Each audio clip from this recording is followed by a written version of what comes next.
শুভ সন্ধ্যা। আইট্রিপলি student branch CUET কর্তৃক আয়োজিত comprehensive research programme আইট্রিপলি রেসপ্রো এর the researchers compass from ideas two understanding শীর্ষক প্রথম ওয়ার্কশপে আপনাদের সকলকে স্বাগত জানাচ্ছি। আমি Parthasarathi Goswami, electrical and electronic engineering ডিপার্টমেন্টের দ্বিতীয় বর্ষের শিক্ষার্থী। এবং আমি Debarati Chakraborty, electrical electronic engineering ডিপার্টমেন্টের তৃতীয় বর্ষের শিক্ষার্থী। আজকের ইভেন্টটিতে মূলত আমরা আলোচনা করব কিভাবে রিসার্চের জন্য প্রস্তুতি নেওয়া যায়, রিসার্চের জন্য কিভাবে সাবজেক্ট আর ফিল্ড সিলেক্ট করা যায়, অ্যান্ড মোস্ট ইম্পর্টেন্টলি কিভাবে একটি পেপার প্রপারলি পড়তে হয়। এই আলোচনায় আমাদের অনারেবল গেস্ট এবং স্পিকার হিসেবে উপস্থিত আছেন ডক্টর মোহাম্মদ শাহরিয়ার আরেফিন, যিনি বর্তমানে ইউএসএ এফডিএ তে ওরাইস পোস্ট ডক্টরাল রিসার্চার হিসেবে কাজ করছেন।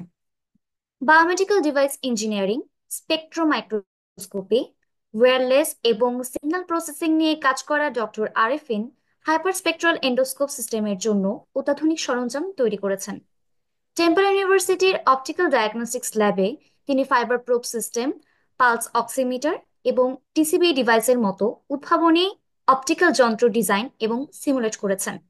তার যন্ত্র, গবেষণা, বিভিন্ন প্রকাশনা, উপস্থাপনা এবং এসপিআইই ফটোনিক্স ওয়েস্টের বিভিন্ন স্টুডেন্ট ট্রাভেল অ্যাওয়ার্ডের মাধ্যমে স্বীকৃতি পেয়েছে।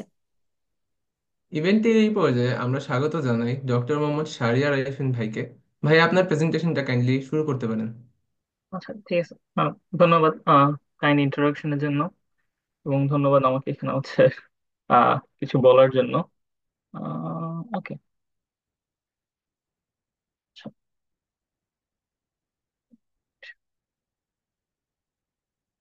ওকে, আমার স্ক্রিন কি দেখা যাচ্ছে? জি ভাই, দেখা যাচ্ছে। আচ্ছা, ঠিক আছে, তাহলে আমি শুরু করতেছি।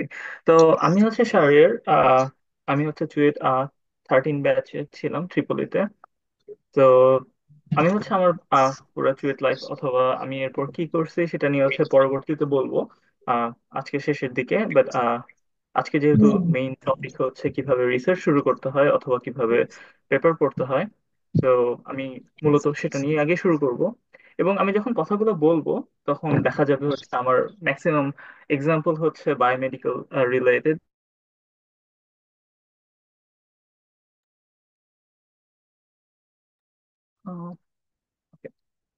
আমার কথা কি শোনা যাচ্ছে? হঠাৎ করে মিউট হয়ে গেছে মনে হয়। আচ্ছা, তো মোস্টলি আমি যেসব রেলিভেন্ট এক্সাম্পল দিব সেগুলো মোস্ট প্রবাবলি বায়োমেডিক্যাল বা হেলথ কেয়ার নিয়েই হবে। সো অন্যান্য এক্সাম্পল হয়তো দেওয়ার ট্রাই করব, কিন্তু মোস্টলি সেটা বায়োমেডিক্যাল রিলেটেডই হবে। আহ, যেহেতু কাইন্ড অফ লাইক টপিকটা একটু ডিফারেন্ট, যে কিভাবে রিসার্চ শুরু করতে হয়, কারণ অনেকভাবেই শুরু করা যায়। সো কিছু কথা হয়তো রিপিটেটিভ মনে হতে পারে। সো সেক্ষেত্রে আগে থেকেই সরি। তো ওকে, শুরু করি তাহলে। তো প্রথমত হচ্ছে একটা ডিসক্লেমার, এখানে যা কিছু বলা হচ্ছে সেটা হচ্ছে আমার পার্সোনাল অপিনিয়ন অথবা পার্সোনাল ভিউর বেসিসে। এটার সাথে আমার কাজের অথবা আমি যেখানে কাজ করি বা যেখানে পড়ালেখা করছি সেটার কোনো রিপ্রেজেন্টেশন নাই। তো শুরু করা যাক স্টার্টিং পয়েন্ট থেকে। তো রিসার্চ একটা kind of like race. So এটা কোথাও না কোথাও শুরু করতে হবে, তাই না? তো এখন প্রথম কথা আসে যে আমরা কেন রিসার্চ শুরু করবো বা কেনই বা রিসার্চ করব। তো অনেক কারণে রিসার্চ করা যায়, এবং আমাদের প্র্যাকটিক্যাল লাইফের প্রত্যেকটা স্পেক্টে কিন্তু আমাদের রিসার্চ করতে হয়। ফার্স্ট অফ অল, যেহেতু আমরা সবাই একটা একাডেমিক এনভায়রনমেন্টে আছি, তো একাডেমিক রিসার্চটা আসলে কি? একাডেমিক রিসার্চ অনেকভাবেই হইতে পারে। যেমন আমরা বিভিন্ন টার্মে হচ্ছে কোর্স প্রজেক্ট করি, সেটা হচ্ছে একটা পেপার রাইটিংও হইতে পারে, বা কোনো একটা মাইক্রো কন্ট্রোলার দিয়ে একটা সিস্টেম ডিজাইন হইতে পারে, বা কোনো একটা অ্যালগোরিদম ডিজাইন হইতে পারে। সেকেন্ডলি, আরেকটা যেটা সেটা হচ্ছে থিসিস অথবা গ্র্যান্টের বেসিসে। মোস্টলি আমরা যখন 4-1-এ যাই তখন হচ্ছে আমাদের একটা রিসার্চ টপিক সিলেক্ট করতে হয়, এবং 4-1 এবং 4-2-তে আমাদের সেই রিসার্চটা করতে হয়, যেটা হচ্ছে থিসিসের জন্য। এবং কেউ যদি মাস্টার্স অথবা পিএইচডি তে যায় তাদের হচ্ছে পুরো লাইফটাই হচ্ছে হচ্ছে থিসিসের জন্য কাজ করে। আরটা হচ্ছে গ্র্যান্ট রিসার্চ। গ্র্যান্ট রিসার্চটা হচ্ছে অ্যাকচুয়ালি ডিপেন্ড করে হচ্ছে আমরা কোনো গ্র্যান্টের আন্ডারে কাজ করতেছি কিনা। সো কোন একটা গ্র্যান্টে যদি লেখা হয় যে আমাদেরকে এই ডিভাইসটা বানাইতে হবে, সো আমাদেরকে অ্যাকচুয়ালি ওই ডিভাইসটা বানানোর জন্য কাজ করতে হবে বা রিসার্চ করতে হবে। সো এটাই মোস্টলি একাডেমিক রিসার্চ। এখন হচ্ছে প্রফেশনাল রিসার্চটা কি? প্রফেশনাল রিসার্চটা মেইনলি হচ্ছে ইন্ডাস্ট্রি বা কোন একটা প্রফেশনাল অর্গানাইজেশন যা করে সেটা। তো সেটা কিভাবে একাডেমিকের সাথে রিলেটেড, অথবা সেটাকে আসলে রিলেটেড কিনা, বা সেটাকে অ্যাকচুয়ালি রিসার্চ কিনা, সেটা অবশ্যই রিসার্চ। যে প্রতিটা কোম্পানি বা প্রতিটা ইন্ডাস্ট্রি কোন একটা প্রোডাক্ট যখন মার্কেটে আনতে চায়, তখন তারা কিছু বেসিক ডেটা অ্যানালাইসিস করতে যায়, বা তাদের ডে টু ডে লাইফে তাদের কিছু অ্যানালাইসিস করতে হয়, সেগুলো রিসার্চ। এবং তাদেরকে যদি ইনোভেট করতে হয় বা সামনে আগাতে হয়, অনেক ক্ষেত্রে তাদেরকে নিউ আইডিয়াস আনতে হয়, ইনোভেশন আনতে হয়, সেগুলোর জন্য রিসার্চ করতে হয়। ইন্ডাস্ট্রির একটা হিউজ পার্ট, বাংলাদেশে যদিও বা একটু ছোট, বাট অন্যান্য দেশে ইন্ডাস্ট্রির R&D বা রিসার্চ এন্ড ডেভেলপমেন্ট অনেক বড়। সো সেখানে প্রতিনিয়ত রিসার্চ হচ্ছে। সো একাডেমিক লাইফের বাইরেও ইন্ডাস্ট্রিতে অনেক রিসার্চ হয়। আরেকটা হচ্ছে যে যারা উদ্যোক্তা বা এন্টারপ্রেনিউরাল বা স্টার্ট আপ শুরু করে, একটা স্টার্ট আপের জন্য কিছু ক্ষেত্রে, মানে কিছু ক্ষেত্রে না, ম্যাক্সিমাম ক্ষেত্রেই নতুন আইডিয়া লাগে এবং কনস্ট্যান্ট ইনোভেশন লাগে আগানোর জন্য। তো সেটার জন্য রিসার্চ লাগে, ব্রেন স্টর্মিং লাগে, একটা নিউ আইডিয়া লাগে। নিউ আইডিয়া খোঁজার জন্য আমাদের রিসার্চ করতে হয়। সো ওভারঅল রিসার্চ আমাদের প্রত্যেকটা ডে টু ডে লাইফের এসপেক্টে থাকে। হ্যাঁ, কথা আসতে পারে যে হ্যাঁ, আমি যদি একাডেমিয়াতে না, তাহলে কি আমার আদৌ কি রিসার্চ শিখা দরকার বা আমার রিসার্চ জানা দরকার? অবশ্যই, কারণ ইন্ডাস্ট্রিতে যদি আমরা যাই, সেখানেও হচ্ছে আমাদেরকে যদি আগাইতে হয় বা নিউ কিছু আনতে হয়, আমাদেরকে রিসার্চের বেসিক অ্যাসপেক্ট গুলো জানতে হবে। So that's the main point, যে আমাদের প্রত্যেক লাইফের প্রত্যেকটা পয়েন্টে রিসার্চ দরকার। এখন আসি একাডেমিক রিসার্চ নিয়ে। তো একাডেমিক রিসার্চ আসলে কি ধরনের হয়? তো most of the cases academic research হচ্ছে বেসিক অথবা অ্যাপ্লাইড রিসার্চ ড্রিভেন হয়। তো এটার মেইন উদ্দেশ্যটা কি? মেইন উদ্দেশ্যটা হচ্ছে আমাদের যে ডে টু ডে লাইফ বা প্রতিটা ডিভাইস বা প্রতিটা ঘটনা যে ঘটতেছে, সেটার পিছনে একটা সায়েন্স আছে। তো এই সায়েন্সটা আসলে কিভাবে হচ্ছে, এটার জন্যই হচ্ছে একাডেমিক রিসার্চটা হয়। তো একাডেমিক রিসার্চ মেইনলি যেটা করে, যে আমাদের কি গ্যাপ গুলো আছে। ধর আমাদের একটা ডিভাইস আছে, এই ডিভাইসটা কোন একটা কারণে কোন একটা জায়গায় কাজ করে না। তো রিসার্চটা হচ্ছে এরকম যে আমাদের ফাইন্ড আউট করতে হবে কেন এই ডিভাইসটা ওই পার্টিকুলার কারণে কাজ করে না, বা পার্টিকুলার সিনারিওতে কাজ করে না, এবং আমরা কি এটা কোনোভাবে সলভ করতে পারি কিনা। তো academic research kind of like এই বেসিসেই চলে, যে ঠিক আছে, আমার হচ্ছে একটা সায়েন্স আছে, বাট এই সায়েন্সটা মেবি কয়েকটা সিনারিওতে কাজ করতেছে না, আমি কিভাবে এটাকে ওই অ্যাসপেক্টে হচ্ছে এক্সপ্লেন করতে পারি। So academic research kind of like to types, যেটা বললাম, যে একটা হচ্ছে বেসিক রিসার্চ, যেখানে হচ্ছে আমরা আন্ডারলাইং প্রিন্সিপাল নিয়ে ইন্টারেস্টেড, যে এই জিনিসটা কিভাবে হয় সেটা জানার জন্য। আরেকটা হচ্ছে অ্যাপ্লাইড রিসার্চ, যেটা মোস্ট অফ দ্য কেসেস ইঞ্জিনিয়ারদের ক্ষেত্রেই হয়। তো ফিজিক্স, কেমিস্ট্রি এই ধরনের বা ম্যাটেরিয়াল সায়েন্স, এরা মোস্টলি বেসিক্স রিসার্চ নিয়ে interested. Most of the cases engineering এর ক্ষেত্রে আমরা অ্যাপ্লাইড রিসার্চই করি, যে আমরা জানি যে কোন একটা ফেনোমেনা অলরেডি আবিষ্কার করা আছে। আমাদের কথা হচ্ছে সেই ফেনোমেনাটাকে আমরা কিভাবে আমাদের ডে টু ডে লাইফে ইন্টিগ্রেট করতে পারি। ধর তুমি জানো যে একটা লাইট একটা জায়গা থেকে আরেকটা জায়গায় যাইতে পারে, দেন ইঞ্জিনিয়ার হয়তো চিন্তা করতেছে, আচ্ছা ঠিক আছে, আমরা ফাইবার প্রোব দিয়ে একটা পয়েন্ট থেকে আরেকটা পয়েন্টে হচ্ছে আমরা ডেটাটা ট্রান্সফার করব, এবং এই ডেটা ট্রান্সফারের সময় আমরা কিভাবে এটা সবচেয়ে এফিশিয়েন্ট ওয়েতে পাঠাইতে পারি। তো এই ধরনের কাজগুলোই হচ্ছে মোটামুটি ক্ষেত্রে রিসার্চের ক্ষেত্রে হয়। তো আমি হচ্ছে একটা রেলিভেন্ট এক্সাম্পল দিই আমার ক্ষেত্রে, যে আমি যে ধরনের কাজ করি সেটার বেসিসে। তো আমরা তো জানি যে ফোটন এক জায়গা থেকে আরেক জায়গায় যাইতে পারে। তো ধরো কথার কথা, লাইট কোন একটা মিডিয়ামে, ধরো কথার কথা একটা টিস্যু হইতে পারে বা কোন একটা ম্যাটেরিয়ালে একটা লাইট হচ্ছে ড্রপ হইলো, এবং এই লাইটটা কিভাবে ওই মিডিয়ামে ট্রান্সমিট করবে সেটা আমরা কিভাবে জানতে পারি বা কিভাবে সিমুলেট করতে পারি। তো সেই সিমুলেশনটাকে বলা হয় Monte Carlo simulation of photon transport. তো মন্টে কার্লো সিমুলেশনটা অ্যাকচুয়ালি যে আবিষ্কার করছে, সে ইন্সপায়ার্ড হয়েছে অ্যাকচুয়ালি প্রবাবিলিস্টিক বা গ্যাম্বলিং থেকে। So say kind of like এটা ইউজ করছিল হচ্ছে নিউক্লিয়ার ফিউশনের ক্ষেত্রে। সো এই মন্টে কার্লো সিমুলেশন থেকে আহ, আমরা কাইন্ড অফ লাইক দেখতে পারতেছি এখানে, যে প্রথমে একটা লাইট একটা মিডিয়ামে এন্টার করছে এবং সেটা কাইন্ড অফ লাইক ট্রান্সমিট করতেছে। সো আমরা যদি এই সিমুলেশনটা জানতে পারি, অথবা এটা অলরেডি করা আছে, তো এটা আমরা এখন কিভাবে অ্যাপ্লাই করব? তো কথার কথা, তুমি একটা আমরা কোন একটা ডিভাইস বানাতে যাচ্ছি, যেমন কথার কথা আমরা ফিটবিট ধরতে পারি বা অ্যাপল ওয়াচ ধরতে পারি, যেখানে আমরা হার্ট রেট মেজার করতে হয়। এখন হার্ট রেট মেজার করার জন্য যেটা হয়, আর যদি কখনো হচ্ছে দেখে থাকো যে অ্যাপল ওয়াচের পিছনে হচ্ছে কিছু গ্রিন লাইট অলওয়েজ ব্লিঙ্ক করতেছে, সো সেটা হচ্ছে কাইন্ড অফ লাইক আমাদের হাতের ভিতরে লাইটটা ট্রান্সমিট করতেছে। এখন কোন একটা ডিভাইস বানানোর আগে আমরা চাইলেই দেখতে পারি যে আমরা যদি ডিভাইসটা বানাই সেটা হচ্ছে আমাদের স্কিনে কিভাবে ট্রান্সমিট করবে। তো সেটাই হচ্ছে মন্te কার্লো সিমুলেশন দিয়ে করে। ফর এক্সাম্পল, আমরা এখন যদি এটাকে অন্য একটা কাজে অ্যাপ্লাই করতে চাই, কথার কথা হচ্ছে আমরা যদি বের করতে চাই, কোন একটা ডিভাইস বানাতে চাই নিউ, যে এই ডিভাইসটা দিয়ে আমরা ক্যান্সারাস টিস্যু ডিটেক্ট করবো। ধরো কথার কথা আমাদের স্কিন আছে, স্কিনের নিচে কথার কথা আমাদের কোন একটা লেয়ারে ক্যান্সারাস টিস্যু আছে, এবং আমরা হচ্ছে একটা অপটিক্যাল ডিভাইস দিয়ে সেটা ডিটেক্ট করতে চাই, রাইট? এখন ধরো আমরা অলরেডি জানি এখন ডিভাইসটা বানানোর আগে আমরা সিমুলেশন করব। এখন স্বাভাবিকভাবে most of the people Monte Carlo simulation use করতেছে, সো আমরাও এটা ইউজ করব। বাট এটা ইউজ করার আগে আমাদের প্রত্যেকটা ম্যাটেরিয়ালকে একটা ডিফাইন প্রপার্টি দিতে হবে। এখন কথার কথা স্কিনের প্রপার্টি মোস্ট অফ দ্য কেসে সব মানুষই জানে, লিটারেচারে সার্চ করলে পাওয়া যায়। এখন কথার কথা তুমি সার্চ করতে গিয়ে দেখলা যে ক্যান্সারাস টিস্যু কোনো অপটিক্যাল প্রপার্টিস বা ম্যাটেরিয়াল প্রপার্টিস নাই। তখন আমরা কি করব? তখন আমরা যেটা করব, এই ক্যান্সারাস টিস্যুটাকে আমরা ক্যারেক্টারাইজ করব অপটিক্যালি। এবং আমরা যদি ক্যারেক্টারাইজ করতে পারি, সেটা kind of like basic science, যে আমরা একটা টিস্যু নিলাম এবং এই টিস্যুটার যে ইনহেরেন্ট প্রপার্টি সেটা কি, সেটা আমরা ফাইন্ড আউট করলাম। দেন এই ইনহেরেন্ট প্রপার্টিটা আমরা মডেলে ইনপুট দিয়ে সিমুলেশন করে দেখার ট্রাই করতেছি যে ঠিক আছে, আমরা যে লাইট বেসড একটা ডিভাইস বানাতে চাচ্ছি ক্যান্সার টিস্যু ডিটেক্ট করার জন্য, সেটা কি আদৌ কাজ করে কিনা। সো এটা kind of like applied research. So এভাবেই কাইন্ড অফ লাইক যদি মানে চাই কেউ আগাইতে চায় যে ওকে ঠিক আছে, আমি এই প্রবলেমটা সলভ করতে চাই, আমি এই ডিভাইসটা বানাবো, আচ্ছা ডিভাইসটা আমরা কোথায় অ্যাপ্লাই করব, এবং আমরা যেখানে অ্যাপ্লাই করব সেটার প্রত্যেকটা প্রপার্টি কি আমরা জানি নাকি, আমরা যদি না জানি তাহলে কি আমরা সেটা নিয়ে হচ্ছে রিসার্চ করব কিনা। So that's kind of like the main point of academic research. তো দেন প্রফেশনাল বা ইন্ডাস্ট্রি রিসার্চ অ্যাকচুয়ালি কিভাবে হয়? সো এটা মোস্টলি হচ্ছে প্রোডাক্ট গ্যাপ বা মার্কেট নিডের উপর ডিপেন্ড করে। তো মার্কেটে যদি নিড না থাকে তাহলে আসলে ইন্ডাস্ট্রি সেটা নিয়ে ইন্টারেস্টেড অনেক সময় হয় না। কারণ ইন্ডাস্ট্রির মেইন পয়েন্ট হচ্ছে প্রফিট করা। এখন এরা নন প্রফিট না। তো মার্কেটে যদি কোনো কিছু ডিমান্ড না থাকে সেটা নিয়ে তাদের রিসার্চ করার তো কোনো দরকার নাই।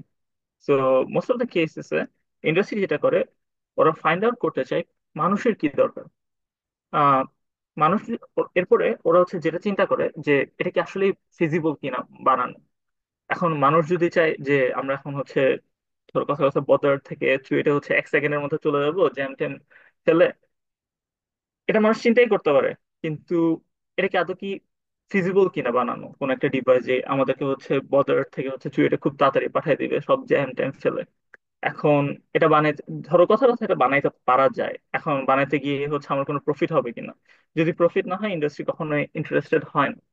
সো ফর এক্সাম্পল, আমরা তো মোস্ট অফ দ্য কেসে সবাই জানি যে পালস অক্সিমিটার কি। তো কোভিড-19 এর টাইমে আশা করি মোস্ট অফ দ্য পিপল হচ্ছে মানে দেখছো যে পালস অক্সিমিটার দিয়ে কি করতেছে, আমাদের হচ্ছে অক্সিজেনেশন মেজার করতেছে। তো আমার রিসার্চের অনেকটা পার্ট ছিল হচ্ছে পালস অক্সিমিটার নিয়ে কাজ করা। তো কথা আসতে পারে যে পালস অক্সিমিটার তো অলরেডি মার্কেটে আছে, এটা নিয়ে আমরা আর কি কাজ করবো, তাই না? তো যখন কোভিড-19 হইলো তখন হচ্ছে একটা ক্লিনিক্যাল রিপোর্ট বের হলো যে আমরা যারা একটু ডার্ক স্কিন বা আমাদের যাদের হচ্ছে গায়ে মেলানিন বেশি অথবা ডার্কার স্কিন টোনের, আমাদের ক্ষেত্রে পালস অক্সিমিটার সবসময় অ্যাকুরেটলি কাজ করে না। তো এটা কাইন্ড অফ বলতেছে ঠিক আছে পালস অক্সিমিটার ফাইন, বাট এটা নির্দিষ্ট ডেমোগ্রাফিক বা পপুলেশনে এটা ঠিক মতো কাজ নাও করতে পারে। তার মানে একটা মার্কেট নিড ক্রিয়েট হলো যে আচ্ছা অক্সিমিটার অনেক বড় একটা ইন্ডাস্ট্রি, কেন এটা ডার্ক স্কিনে কাজ করে না। সো এটার আন্ডারলাইং প্রিন্সিপল কি, সেটা হচ্ছে kind of like basic research, যে বোঝা যে এটা কেন কাজ করে না।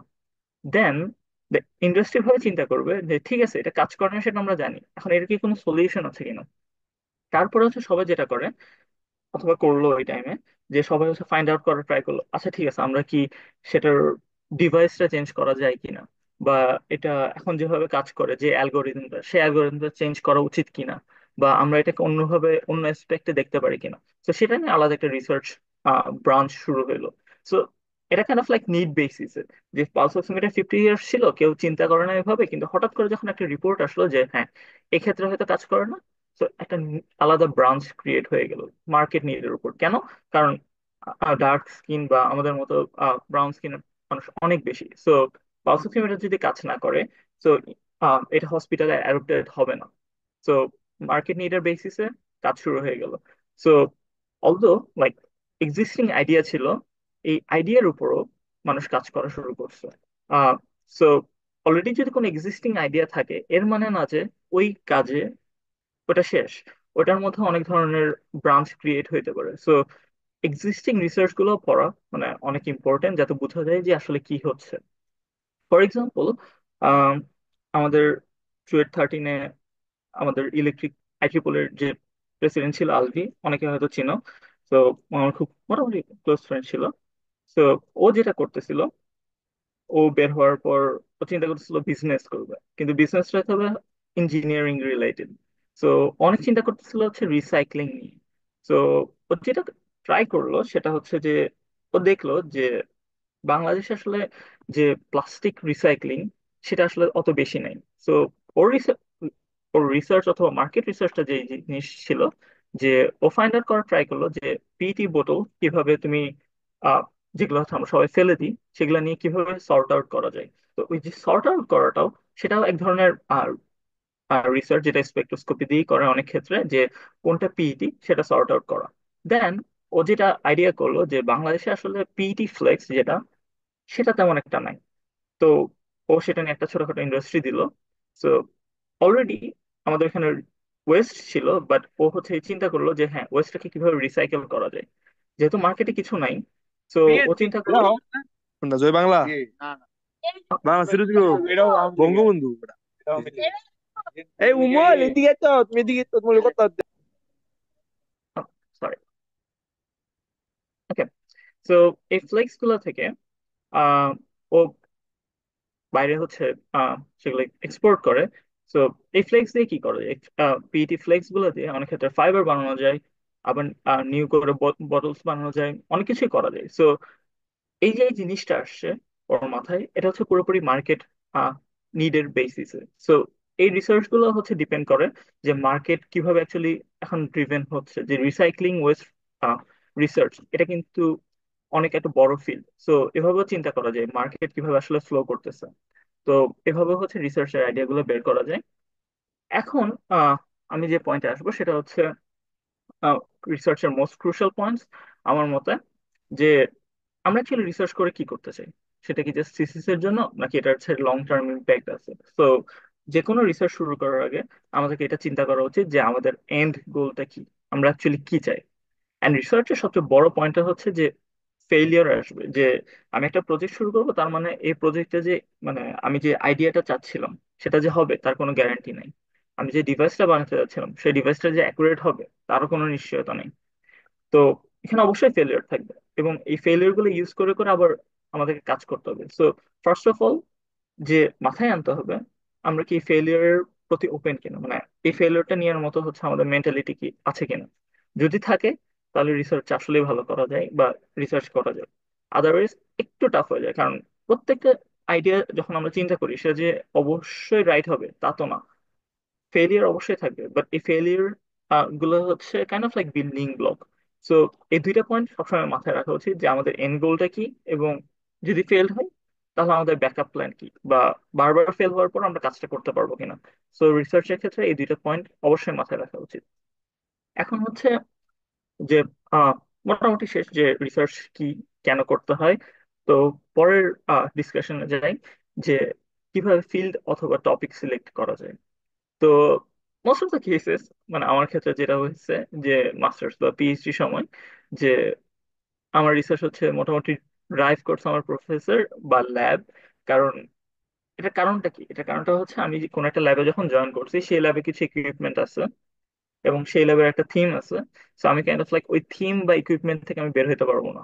তো আমার রিসার্চ আইডিয়া গুলো যেগুলো আমাকে সিলেক্ট করতে হচ্ছিল, সবকিছুই হবে আমার ল্যাব অথবা আমার প্রফেসর কি ধরনের কাজ করে বা তার এক্সপার্টাইজ কি, সেটার বেসিসে। যেটা হচ্ছে আমরা থিসিসের ক্ষেত্রেও দেখি, যে আমরা হচ্ছে কোনো একটা স্যারের কাছে অ্যাসাইন্ড হই, আনলেস আমাদের খুব বেশি প্যাশন থাকে, আমরা হচ্ছে ট্রাই করি হচ্ছে স্যাররা যেসব জিনিসগুলো নিয়ে কাজ করেন সেগুলো নিয়ে কাজ করতে। সো ফিল্ড সিলেকশন আসলে অনেক ক্ষেত্রে ডিপেন্ড করে আমরা আসলে মানে প্রফেসর বা ল্যাব কিভাবে সিলেক্ট করতেছি। কিছু ক্ষেত্রে প্যাশন অবশ্যই ড্রাইভ করে, যে আমি যদি কথা কথা রোবোটিক্স নিয়ে খুব ভালো কাজ করি এবং আমি যদি কনফিডেন্ট হই, আমরা অবশ্যই স্যারকে ম্যানেজ করতে পারবো যে হ্যাঁ আমি রোবোটিক্স নিয়ে কাজ করব। সো এটাই হচ্ছে প্যাশনের উপর ড্রাইভ করে। তারপর হচ্ছে যেটা ডিপেন্ড করে যে নিড বা রিসার্চ গ্যাপ, এটাও অনেক ইম্পর্টেন্ট। যে আমি কোন একটা ফিল্ডে যেতে যাচ্ছি, এখন আমাকে চিন্তা করতে হবে ফিল্ডটা কি অতিরিক্ত স্যাচুরেটেড কিনা বা ওইখানে এখনো কিছু গ্যাপ আছে কিনা। যদি গ্যাপ থাকে তাহলে তো খুব ভালো, আমরা ওই গ্যাপ গুলো নিয়ে রিসার্চ করতে পারি। আরেকটা হচ্ছে গো উইথ দ্য ফ্লো। তো আমি এটা হচ্ছে একটু পরে বলতেছি আহ মানে এটার আসলে ইম্প্যাক্টটা কি এবং এটা অনেক ক্ষেত্রে ইম্পর্টেন্ট। এটা কেন লাইক আমি বলছি যে পালস অক্সিমিটারের ক্ষেত্রে কিভাবে এটা ফ্লোর কারণে হচ্ছে অনেকে রিসার্চ করছে, বাট আরো কয়েকটা অ্যাসপেক্ট আছে যেটা আমি হচ্ছে একটু পরে বলতেছি। এখন হচ্ছে আমার পার্সোনাল লাইফের কথা বলি, যে কথা কথা আমার চুয়েট লাইফের কথাই বলি, যে কিভাবে আমি হচ্ছে ফিল্ড বা টপিক সিলেক্ট করতেছিলাম। তো প্রথমে যখন হচ্ছে আমি রিসার্চ শুরু করছি তখন হচ্ছে আমি মোস্ট প্রবাবলি 3-1 বা 3-2 তে আমরা হচ্ছে টিএসসিএ তে যাই, ইলেকট্রিক্যালের সবাই অনেকেই হয়তো। তো ওইখানে হচ্ছে আমরা চিন্তা করতেছিলাম হ্যাঁ আমরা তো বসে আছি যে আমাদের ফিউচার কি রিসার্চ করা উচিত কিনা। তো ওইটা আমি হচ্ছে সবাই যেটা চিন্তা করে যে যখন হচ্ছে আমরা আন্ডারগ্রেডে থাকি যে কিভাবে শর্টকাটে হচ্ছে কিছু করা যায় কিনা, কারণ কষ্ট করার তো দরকার নেই যদি শর্টকাটে অনেক রিসার্চ করা যায়, তাই না? তো এভাবে চিন্তা করতেছিলাম যে কিছু পেপার পড়ে দেখি যে কিছু পাওয়ার সিস্টেম ক্রিয়েটার হচ্ছে মানে ইলেকট্রিক্যাল যেটা হয় যে সবাই হচ্ছে পাওয়ার সিস্টেম নিয়ে প্রচুর ফোকাস থাকে most of the cases, because আমাদের মোস্টলি সব অনেকগুলো ক্লাসই হতো পাওয়ারের উপর। তো আমরা হচ্ছে পাওয়ার নিয়ে বেশি চিন্তা করতাম। তা হচ্ছে আমরা চিন্তা করতেছিলাম যে রিনিউয়েবল নিয়ে কোনো কাজ করা যায় কিনা। তো সেটা নিয়ে হালকা পাতলা এদিক ওদিক দেখলাম এবং মোটামুটি একটা কোনো একটা কাজ দাঁড় করে হচ্ছে একটা কনফারেন্স হচ্ছে সাবমিট করে দিলাম। তো সেভাবে হচ্ছে কাইন্ড অফ লাইক আমাদের রিসার্চ করা শুরু, বাট স্টিল আমি কনফিউজ ছিলাম যে আমি আসলে কি নিয়ে রিসার্চ করতে চাই, স্পেশালি ফোর্থ ইয়ারে। তো তারপর হচ্ছে কয়েকটা সেমিনার টেমিনার অ্যাটেন্ড করতেছিলাম ওই টাইমে কোন এক কারণে। তো উম, এখানে হচ্ছে অনেক হচ্ছে বায়োমেডিকেল নিয়ে হচ্ছে কাজ করতেছিল এবং আমার কাছে মনে হচ্ছে বাহ বায়োমেডিকেল তো অনেক কুল একটা জিনিস, যে মানুষের হেলথ কেয়ার নিয়ে কাজ করতেছি, মানে নতুন নতুন গ্যাজেট বানানো যাচ্ছে হ্যান ত্যান। তো এখানে আমি হচ্ছে বায়োমেডিকেল নিয়ে মোটামুটি ইন্টারেস্টেড ছিলাম। তো যখন ফোর্থ ইয়ারে হচ্ছে আমার আমাদের গ্রুপ সিলেক্ট হলো, তো আমি স্যারকে কি বললাম যে স্যার আমরা হচ্ছে বায়োমেডিকেল নিয়ে কাজ করতে চাই। এখন স্যার আমাদেরকে যেটা বলছিল যে যাই করো যাতে আশেপাশে পেশেন্ট পাও, কারণ তুমি একটা ডিভাইস বানাবা সেটা যদি টেস্ট না করতে পারো বা ডেটা নিতে না পারো তাহলে হচ্ছে আসলে আগাবে না। তো এরপর হচ্ছে চিন্তা করতে হচ্ছিল যে আমাদের আশেপাশে রেলেভেন্ট জিনিস কি আছে। তো আমরা হচ্ছে এভাবে চিন্তা করতেছিলাম ওই টাইমে হচ্ছে আমার আরো একটা ফ্রেন্ড আমাকে হচ্ছে একটা রিসার্চ পেপার ফরওয়ার্ড করলো, সেটা হচ্ছে নন ইনভেসিভ গ্লুকোজ নিয়ে। যে আমাদের আশেপাশে হচ্ছে অনেকে ডায়াবেটিস রোগী থাকে। তো সবাই যেটা করে হচ্ছে ফিঙ্গার প্রিক নিয়ে ফুটা করে, তারপর হচ্ছে ব্লাডটা নেয়, তারপর দেখে হচ্ছে ডায়াবেটিস কতটুকু। তো এটা হচ্ছে কেন লাইক তুমি সবসময় নিডল প্রিক করতেছো ফিঙ্গারে, একটা চান্স থাকে যে ইনফেকশন হওয়ারও। তো আমরা আমি চিন্তা করতেছিলাম আচ্ছা ঠিক আছে, না লাইট দিয়ে গ্লুকোজ দিতে করা যায়, তো আমরা কি এলইডি দিয়ে কোন রকম একটা ছোটখাটো ডিভাইস বানিয়ে বের করতে পারি যে আমাদের ব্লাডে গ্লুকোজ কতটুকু। সো কাইন্ড অফ লাইক এই আইডিয়ার উপর বেসিস করে হচ্ছে আমরা থিসিস করার ট্রাই করছিলাম। তো ছোটখাটো একটা ডিভাইস বানিয়েছিলাম, হয়তো এটা অত বেশি আহামরি ছিল না, বাট এটা দিয়ে হচ্ছে আমি কাইন্ড অফ লাইক হুকটা হয়ে গেলাম যে অপটিক্যাল ডিভাইসেস যেগুলো হচ্ছে আমরা ইউজ করি, যে জাস্ট লাইট দিয়ে তুমি হচ্ছে তোমার বডির ভিতর অ্যাকচুয়ালি কি হচ্ছে সেটা কাইন্ড অফ লাইক তুমি জানতে পারতেছো। তো এভাবে হচ্ছে আমার মাথায় আসলো যে ঠিক আছে আমি যদি পিএইচডি করি তাহলে হচ্ছে আমি অপটিক্যাল ডায়াগনস্টিক ডিভাইসেস এর উপরেই কাজ করব, কারণ আমার কাছে মনে হয়েছে যে ইন ফিউচার এটা অনেক বড় হতে পারে।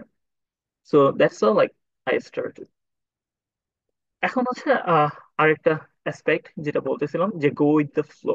তো এটা আসলে কি? তো তুমি যদি মানে আমরা যদি কোভিড-19 এর কথা চিন্তা করি, প্যান্ডেমিক হইলো। তো এই প্যান্ডেমিকের টাইমে আমরা হচ্ছে মোটামুটি অনেক কিছু নিয়ে চিন্তা করতেছিলাম। স্পেশালি অনেকে হচ্ছে চিন্তা করতেছিল হচ্ছে ডিজিজটা যে হচ্ছে সেটা আমরা কিভাবে হচ্ছে ডিটারমাইন করতে পারি যদি আমার কাছে কিট না থাকে। তো যেহেতু এটা হচ্ছে রেসপিরেটরি মানে ডিজিজ ছিল, তো এটা অবশ্যই আমাদের লাংসকে ইম্প্যাক্ট করবে। তো ওই টাইমে একটা হিউজ রিসার্চ হচ্ছিল যে এক্স রে ইমেজিং বা ইমেজ প্রসেসিং দিয়ে আমরা কিভাবে লাংস কে অ্যানালাইজ করতে পারি এবং বের করতে পারি যে এতে এটা ডিফেক্ট কিভাবে হচ্ছে, বা আদৌ কোভিড হচ্ছে কিনা, বা রিকভার্ড হলে কি হয়। সো ডানে যে ছবিগুলো হচ্ছে সেগুলো হচ্ছে kind of like healthy recovered বা লং কোভিডে আসলে লাংস গুলো কিভাবে ইম্প্যাক্টেড হয়েছে সেটা রিসার্চ। তো এটা নিয়ে হিউজ রিসার্চ হয়েছে, মেশিন লার্নিং দিয়ে কিভাবে আমরা কোভিড লাংস এর ইমেজ অ্যানালাইসিস করতে পারি, বা কোভিড এর যে ডিজিজ পপুলেশন, যে ডিজিজটা কিভাবে ছড়াচ্ছে সেটা কিভাবে প্রেডিক্ট করতে পারি। তারপর হচ্ছে আরেকটা রিসার্চ যেটা হচ্ছিল যে ঠিক আছে আমার কাছে এত মানে ডিভাইস নাই, ফ্যান্সি কিছু নাই, বাট অনেকে হচ্ছে ইভেন দেশেও হচ্ছে বানাচ্ছিল যে লো কস্ট ভেন্টিলেটর, যে অনেকের অক্সিজেন লাগতেছিল কিন্তু অক্সিজেন ট্যাঙ্ক নাই, এখন আমরা ভেন্টিলেটর কিভাবে বানাবো। এখন ক্লিনিক্যাল লেভেলের ভেন্টিলেটর অনেক এক্সপেন্সিভ, সো অনেকে হচ্ছে চিন্তা করতেছিল লো কস্টে কিভাবে বানানো যায়। তারপর হচ্ছে পালস অক্সিমিটারের যে রিসার্চ, এটাও ইম্পর্টেন্ট ছিল, কারণ পালস অক্সিমিটার আমাদের অক্সিজেন লেভেল ডিটারমাইন করতে পারে। এখন এখানে যে ফলস রিডিং হয় তার মানে হচ্ছে তোমার কারো যদি অক্সিজেন দরকার, ডিভাইস হয়তো বলতে পারে যে হ্যাঁ ওর অক্সিজেন দরকার নাই, কিন্তু অ্যাকচুয়ালি ওর দরকার ছিল। সো এটার যে অ্যাকুরেট মেজারমেন্ট সেটাও দরকারি ছিল, সো ওইটা নিয়ে আরেকটা রিসার্চ শুরু হলো। সো মানে ফ্লো এর সাথে গেলে আরেকটা সমস্যা যেটা, তো সবাই হচ্ছে একসাথে কাজ করার ট্রাই করে এবং সবাই চায় হচ্ছে আমি সবার আগে পেপারটা করি বা সবার আগে আমি রিসার্চ বের করব। কিন্তু এই মানে ফার্স্ট হওয়া ছাড়াও আমাদের একটা জিনিস নিয়ে চিন্তা করবো, যে কোয়ালিটি, যে আমি একটা জিনিস নিয়ে যে কাজ করতেছি বা এটা যে আমি হচ্ছে মানে পাবলিশ করব বা একটা প্রোডাক্ট আনবো, এই প্রোডাক্টটা কি লং টার্মে ঠিক আছে কিনা সেটা আমাদেরকে চিন্তা করতে হবে। সো ফার্স্ট হওয়ার সাথে সাথে কোয়ালিটি নিয়েও চিন্তা করতে হবে, যে আমি একটা জিনিস বানাবো সেটাকে কাছে একটা কোয়ালিটি দিতেই হবে। এবং আরেকটা জিনিস যেটা চিন্তা করতে হয় আমাদের রিসার্চের ক্ষেত্রে, যে আমাদের ক্যাপাসিটি বা ক্যাপাবিলিটি কি। এখন আমি হচ্ছে মোটামুটি ধরো ইলেকট্রিক্যাল নিয়ে পড়ছি, এখন আমি যদি সিভিলের স্ট্রাকচারাল ইঞ্জিনিয়ারিং নিয়ে হচ্ছে রিসার্চ করতে চাই, আমার ক্যাপাবিলিটি খুবই কম। সো আমার শুরুতে হয়তো ভালো কাজ নাও হইতে পারে, সো আমাকে অনেক শিখতে হবে। সো এটা নিয়ে হচ্ছে আমাকে চিন্তা করতে হবে যে আমি হুট করে যদি একটা নতুন একটা ফিল্ডে চলে যাই, যে আমার ক্যাপাবিলিটি কি আছে কিনা। তারপর যেটা আসে যে ল্যাব স্পেস বা রিসোর্স। এখন ধরো কথার কথা আমি একটা এমআরআই ইমেজিং এর কাজ করব, এখন এমআরআই মেশিনের দাম হতে পারে কোটি কোটি টাকা। তো আমার যদি ইমেজ অ্যাকুইজিশনের কাজ হইতে পারে, আমার আমাকে চিন্তা করতে হবে আমার কাছে টাকা আছে কিনা একটা ডিভাইস কেনার জন্য। তো সেটাও একটা ফ্যাক্টর। বা আমি অন্য কোনো জায়গায় গিয়ে হচ্ছে রিসোর্সটা ইউজ করতে পারবো কিনা সেটাও চিন্তা করতে হবে। সো এই জিনিসগুলো অনেক ক্ষেত্রে হচ্ছে রিসার্চ বা ফিল্ড সিলেকশনে অনেক ইম্প্যাক্ট রাখে, যে আমার অ্যাবিলিটি কতটুকু, বা আমার লাইফ স্পেস কতটুকু, বা আমার রিসোর্স আছে কিনা। সো এটাও হচ্ছে একটা ইম্পর্টেন্ট জিনিস। তারপর টপিক বা ফিল্ড সিলেক্ট করার জন্য আরেকটা ইম্পর্টেন্ট জিনিস হচ্ছে প্রিভিয়াস পেপার বা পেটেন্ট বা প্রোডাক্ট নিয়ে অ্যানালাইসিস করা। এখন কথা আসতে পারে যে প্রিভিয়াস বা এক্সিস্টিং রিসার্চ নিয়ে পড়লে আমার কি হবে। ধরো কথার কথা, ফর এক্সাম্পল মাঝখানে চিন্তা করা যে একটা এক্সিস্টিং রিসার্চ আছে এবং আমি এটা পড়লাম, বাট এটা থেকে আমি কি চিন্তা করতে পারি। এভাবে দেখা যায় যে প্রতিটা পেপার যখন পড়বা তখন দেখবা হচ্ছে প্রত্যেকটা পেপারে কিছু প্রিভিয়াস পেপারের কথা বলা আছে, এবং পেপারগুলো যদি অনেক বছর ধরে অনেক আগে পাবলিশ হয়, এই পেপারগুলো অনেকে সাইট করছে, সো সাইটেশনস গুলো দেখবা। সাইটেশনস দেখলে বা প্রিভিয়াস রিসার্চ দেখলে একটা লিঙ্ক আপ পাবা যে আগের মানুষ কিভাবে কাজ করতো, এই পেপারটা আসলে কি করছে, মানে কি ধরনের মডিফিকেশন সম্ভব আগে থেকে। এবং পরের পেপারগুলো যদি পড়ো তাহলে দেখবা যে ওই যে পেপারটা পড়তেছিলা সেটা থেকে পরেরটা কিভাবে ইভলভ করছে। তো কাইন্ড অফ লাইক এটা একটা চেইন, যে একটা পয়েন্ট থেকে শুরু করে আরেকটা পয়েন্টে মানুষ কিভাবে যাচ্ছে, যে এই ইনক্রিমেন্টাল যে অ্যাডভান্স হচ্ছে, এই অ্যাডভান্সমেন্টটা কিভাবে হচ্ছে সেটা যদি জানতে পারো তাহলে হচ্ছে মোটামুটি অনেক আইডিয়া পাওয়া যায়। ঠিক আছে, ও হচ্ছে লাইট ইউজ করছে, আরেকজন করছে হচ্ছে এত ওয়েভ লেন্থের লাইট, আরেকজন করছে এই ডিটেক্টর, তার মানে হচ্ছে চেঞ্জ গুলো কিভাবে আসতেছে। তোমার মধ্যে চিন্তা করতে পারো যে আচ্ছা ঠিক আছে আমি তাহলে মনে হয় এই দুইটা চেঞ্জ করতে পারে প্যারামিটার। সো এটা হচ্ছে একটা রিসার্চ ডিরেকশন আমাদেরকে কাইন্ড অফ লাইক দিতে পারে। সো এক্সিস্টিং রিসার্চ গুলো আমাদের জন্য খুবই ইম্পর্টেন্ট, যে ওই রিসার্চ পর্যন্ত কিভাবে মানুষ আসছে, তো এটা জানা যে টপিক সিলেকশনের জন্য। তো ওভারঅল যেটা করা উচিত, যে আমাদের সবসময় চিন্তা করা উচিত, পড়া উচিত এবং ডিসকাশন করা উচিত। যে ধরো কথা কথা একলা রিসার্চ করার থেকে দুই তিনজন রিসার্চ বা একটা গ্রুপ থাকলে খুবই ভালো, যে অনেকের ক্ষেত্রে যেটা হয় যে আমি যখন একটা চিন্তা করি আমার ওয়ান ডাইমেনশনাল চিন্তা আসে, বাট তুমি যখন গ্রুপে চিন্তা করবা তখন এক একজন এক এক ধরনের মানে আইডিয়া দিচ্ছে। সো আইডিয়ার কালমিনেশন গুলো তোমাকে হচ্ছে একটা নতুন ডিরেকশনে পাঠাইতে পারে। এবং এই ডিসকাশন পড়ার পর তুমি চিন্তা করবে যে আসলে কি মিসিং করতেছে, তোমার কি কোনো আইডিয়া আছে কিনা। তারপর এই আইডিয়া গুলো আসার পর তোমরা হচ্ছে ব্রেইন স্টর্ম করবা যে ওকে, আমি অ্যাকচুয়ালি কি করতে পারি, রিসার্চটা যদি অলরেডি থাকে আমি কি এটাকে আরো সিম্পল করতে পারি। কথা কথা কোন একটা কমপ্লেক্স অ্যালগোরিদম আছে এবং ওইটা ধরো 90% এফিসিয়েন্ট অ্যাকুরেসি দেয়। এখন তুমি হয়তো এভাবে চিন্তা করতে পারো যে এটা যদি আমরা প্রোডাক্ট হিসেবে ডিপ্লয় করতে চাই, এই কমপ্লেক্সিটিটা হয়তো ভালো না। সো আমি কি এটাকে 88% অ্যাকুরেসিতে এনে অনেক সিম্পল করতে পারি কিনা, এটাকে আমি এফিসিয়েন্ট করতে পারি কিনা। যে আমার ধরো রান টাইম, কোন একটা অ্যালগোরিদমের রান টাইম লাগতেছে ধরো কথা কথা 5 মিনিট, আমি এটাকে 4 মিনিটে নিয়ে আসতে পারি কিনা। তো এই যে এই চিন্তাটা, এই চিন্তার মাধ্যমে হচ্ছে অনেক ক্ষেত্রে হচ্ছে নতুন নতুন টপিক বা রিসার্চ আইডিয়া পাওয়া যায়। So always kind of like refine করতে হয়, এবং ফাইনালি যেটা করতে হয় সবসময় ওপেন মাইন্ড রাখতে হয় যে আমি একটা জিনিস নিয়ে চিন্তা করতেছি এবং আমি এই জিনিসটা করেই ছাড়বো। হ্যাঁ ঠিক আছে, দ্যাটস ফাইন, বাট হতে পারে যে আমি যেভাবে চিন্তা করতেছি সেটা হয়তো রাইট না। সো আমার যদি কোনো একটা পার্টনার থাকে বা ফ্রেন্ড থাকে বা কোলাবোরেটর থাকে, ওদের চিন্তাটা কি, যে ওই চিন্তাটা হচ্ছে মাথায় রাখবা। যে মোস্ট অফ দ্য কেসেস আমরা যখন হচ্ছে মানে আন্ডারগ্রেড রিসার্চ করার ট্রাই করি, অনেক ক্ষেত্রে হচ্ছে যদি কোনো একটা টপিক পাই বা কোনো একটা আইডিয়া পাই, আমরা অনেক ক্ষেত্রে এইভাবে করি যে গো ধরে বসে থাকি যে না এটাই রাইট, আমিই জানি, তো এটাই হবে। সো এই জিনিসটা না করে হচ্ছে ওপেন মাইন্ড রাখা খুবই ভালো, যাতে হচ্ছে টপিক গুলো অনেক সুন্দরভাবে সিলেক্ট করা যায় আর কি। তো এখন হচ্ছে কথা কথা টপিকের কথা যেটা বলতেছিলাম যে কিভাবে অ্যাকচুয়ালি সিলেকশনের পৌঁছানো যায় বা কিভাবে হচ্ছে রিসার্চটা আহ গোড়ায় যাওয়া যায়। ফর এক্সাম্পল আমরা হচ্ছে চিন্তা করতে পারি যে হেলথ কেয়ার নিয়ে ধরো, আমি যেহেতু বায়োমেডিকেল আছি সো আমি হেলথ কেয়ার রিসার্চ নিয়ে হচ্ছে কাজ করি। সো কথার কথা আহ পুরো ফিল্ডটা, যেটা ব্রড ফিল্ড সেটা হচ্ছে হেলথ কেয়ার, সেখানে হসপিটাল থাকবে, ডিভাইস থাকবে, অনেক কিছুই থাকবে। কিন্তু অ্যাজ এন ইঞ্জিনিয়ার আমি হয়তো চিন্তা করবো যে আমি হয়তো পাবলিক হেলথ পলিসি নিয়ে কাজ করবো না, আমি কাজ করবো হচ্ছে ডিভাইস নিয়ে। So kind of like narrow down হচ্ছে। এখন ধর কথা কথা ডিভাইসের ক্ষেত্রে হাজার হাজার ডিভাইস আছে। ধর কথা কথা আমি চিন্তা করলাম আচ্ছা ঠিক আছে আমি কি নিয়ে কাজ করব। কথা কথা আমি যেহেতু পালস অক্সিমিটার নিয়ে রিসার্চ করছি, কথা কথা আমি বলতেছি আমি পালস অক্সিমিটার নিয়ে কাজ করবো। So, আরো ন্যারো ডাউন হলো। তার মানে হচ্ছে আমি কাইন্ড অফ লাইক একটা ব্রড ফিল্ড থেকে একটা স্মল ডিভাইসে চলে আসলাম। এবং আমি চিন্তা করলাম যে এই মানে ডিভাইসে গ্যাপ কি, এটা কিসের কাজ করে না। তারপর হচ্ছে আমি চিন্তা করলাম আচ্ছা ঠিক আছে, আমি আইডেন্টিফাই করলাম যে এই পার্টিকুলার এসপেক্টে এই ডিভাইসটা কাজ করে না। এখন আমি দুইটা ওয়েতে যেতে পারি। আমি ডিরেক্ট ফ্যাব্রিকেশনে যেতে পারি, যে আমি চিন্তা করতে পারি আচ্ছা ঠিক আছে আমি ডিভাইসটাকে এভাবে চেঞ্জ করলাম, আমি এটা ইউজ করি। অথবা আমি চিন্তা করতে পারি আমি ডিভাইসটা এখন বানাবো না, আমি আগে চিন্তা করি ডিভাইসটা আমি সিমুলেট করতে পারি কিনা কম্পিউটারে। আমার হচ্ছে টাকা খরচ হচ্ছে না এটা করতে।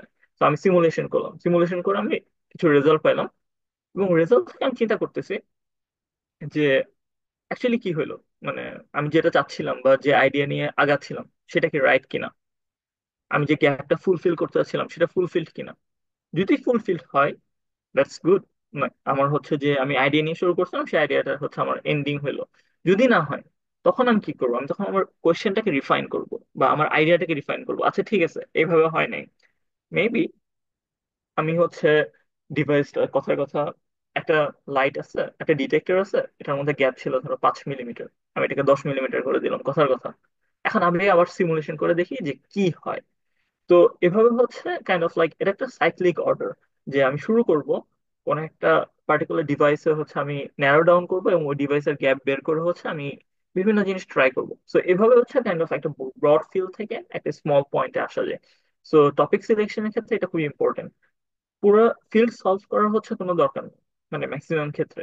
তো ফিল্ড থেকে স্মল পার্ট বের করে সেগুলোর মধ্যে কি সমস্যা সেটা আইডেন্টিফাই করে মানে সলভ করতে গেলে অনেক ক্ষেত্রে ইজিয়ার হয়। সো ফিল্ড বা টপিক সিলেকশনের ক্ষেত্রে এটা খুব ইম্পর্টেন্ট। সো কাইন্ড অফ আমরা হচ্ছে মাঝামাঝি চলে আসছি যে আহ কিভাবে হচ্ছে মাঝামাঝি বলতে হচ্ছে পুরো আজকে টকের মাঝখানে চলে আসছি যে মোটামুটি এটাই কনক্লুশন ছিল যে কিভাবে ফিল্ড বা রিসার্চ টপিক সিলেক্ট করা যায়। তো এরপরে হচ্ছে আমি হচ্ছে বলবো ডিসকাস করবো হচ্ছে কিভাবে পেপার পড়া যায় বা পেপার থেকে কিভাবে আইডিয়া নেওয়া যায়। আদারওয়াইজ টপিকের বা কিভাবে টপিক সিলেক্ট করা উচিত বা কিভাবে চিন্তা করা উচিত টপিক সিলেকশনের জন্য, সেটা হচ্ছে এতটুকু পর্যন্ত ছিল। সো আমি হচ্ছে না লাইক একটু পজ দিতে চাই এই কারণে যে কোনো কোয়েশ্চেন আছে কিনা সেটা জানার জন্য। তো কোনো কোয়েশ্চেন বা কমেন্ট আছে কিনা?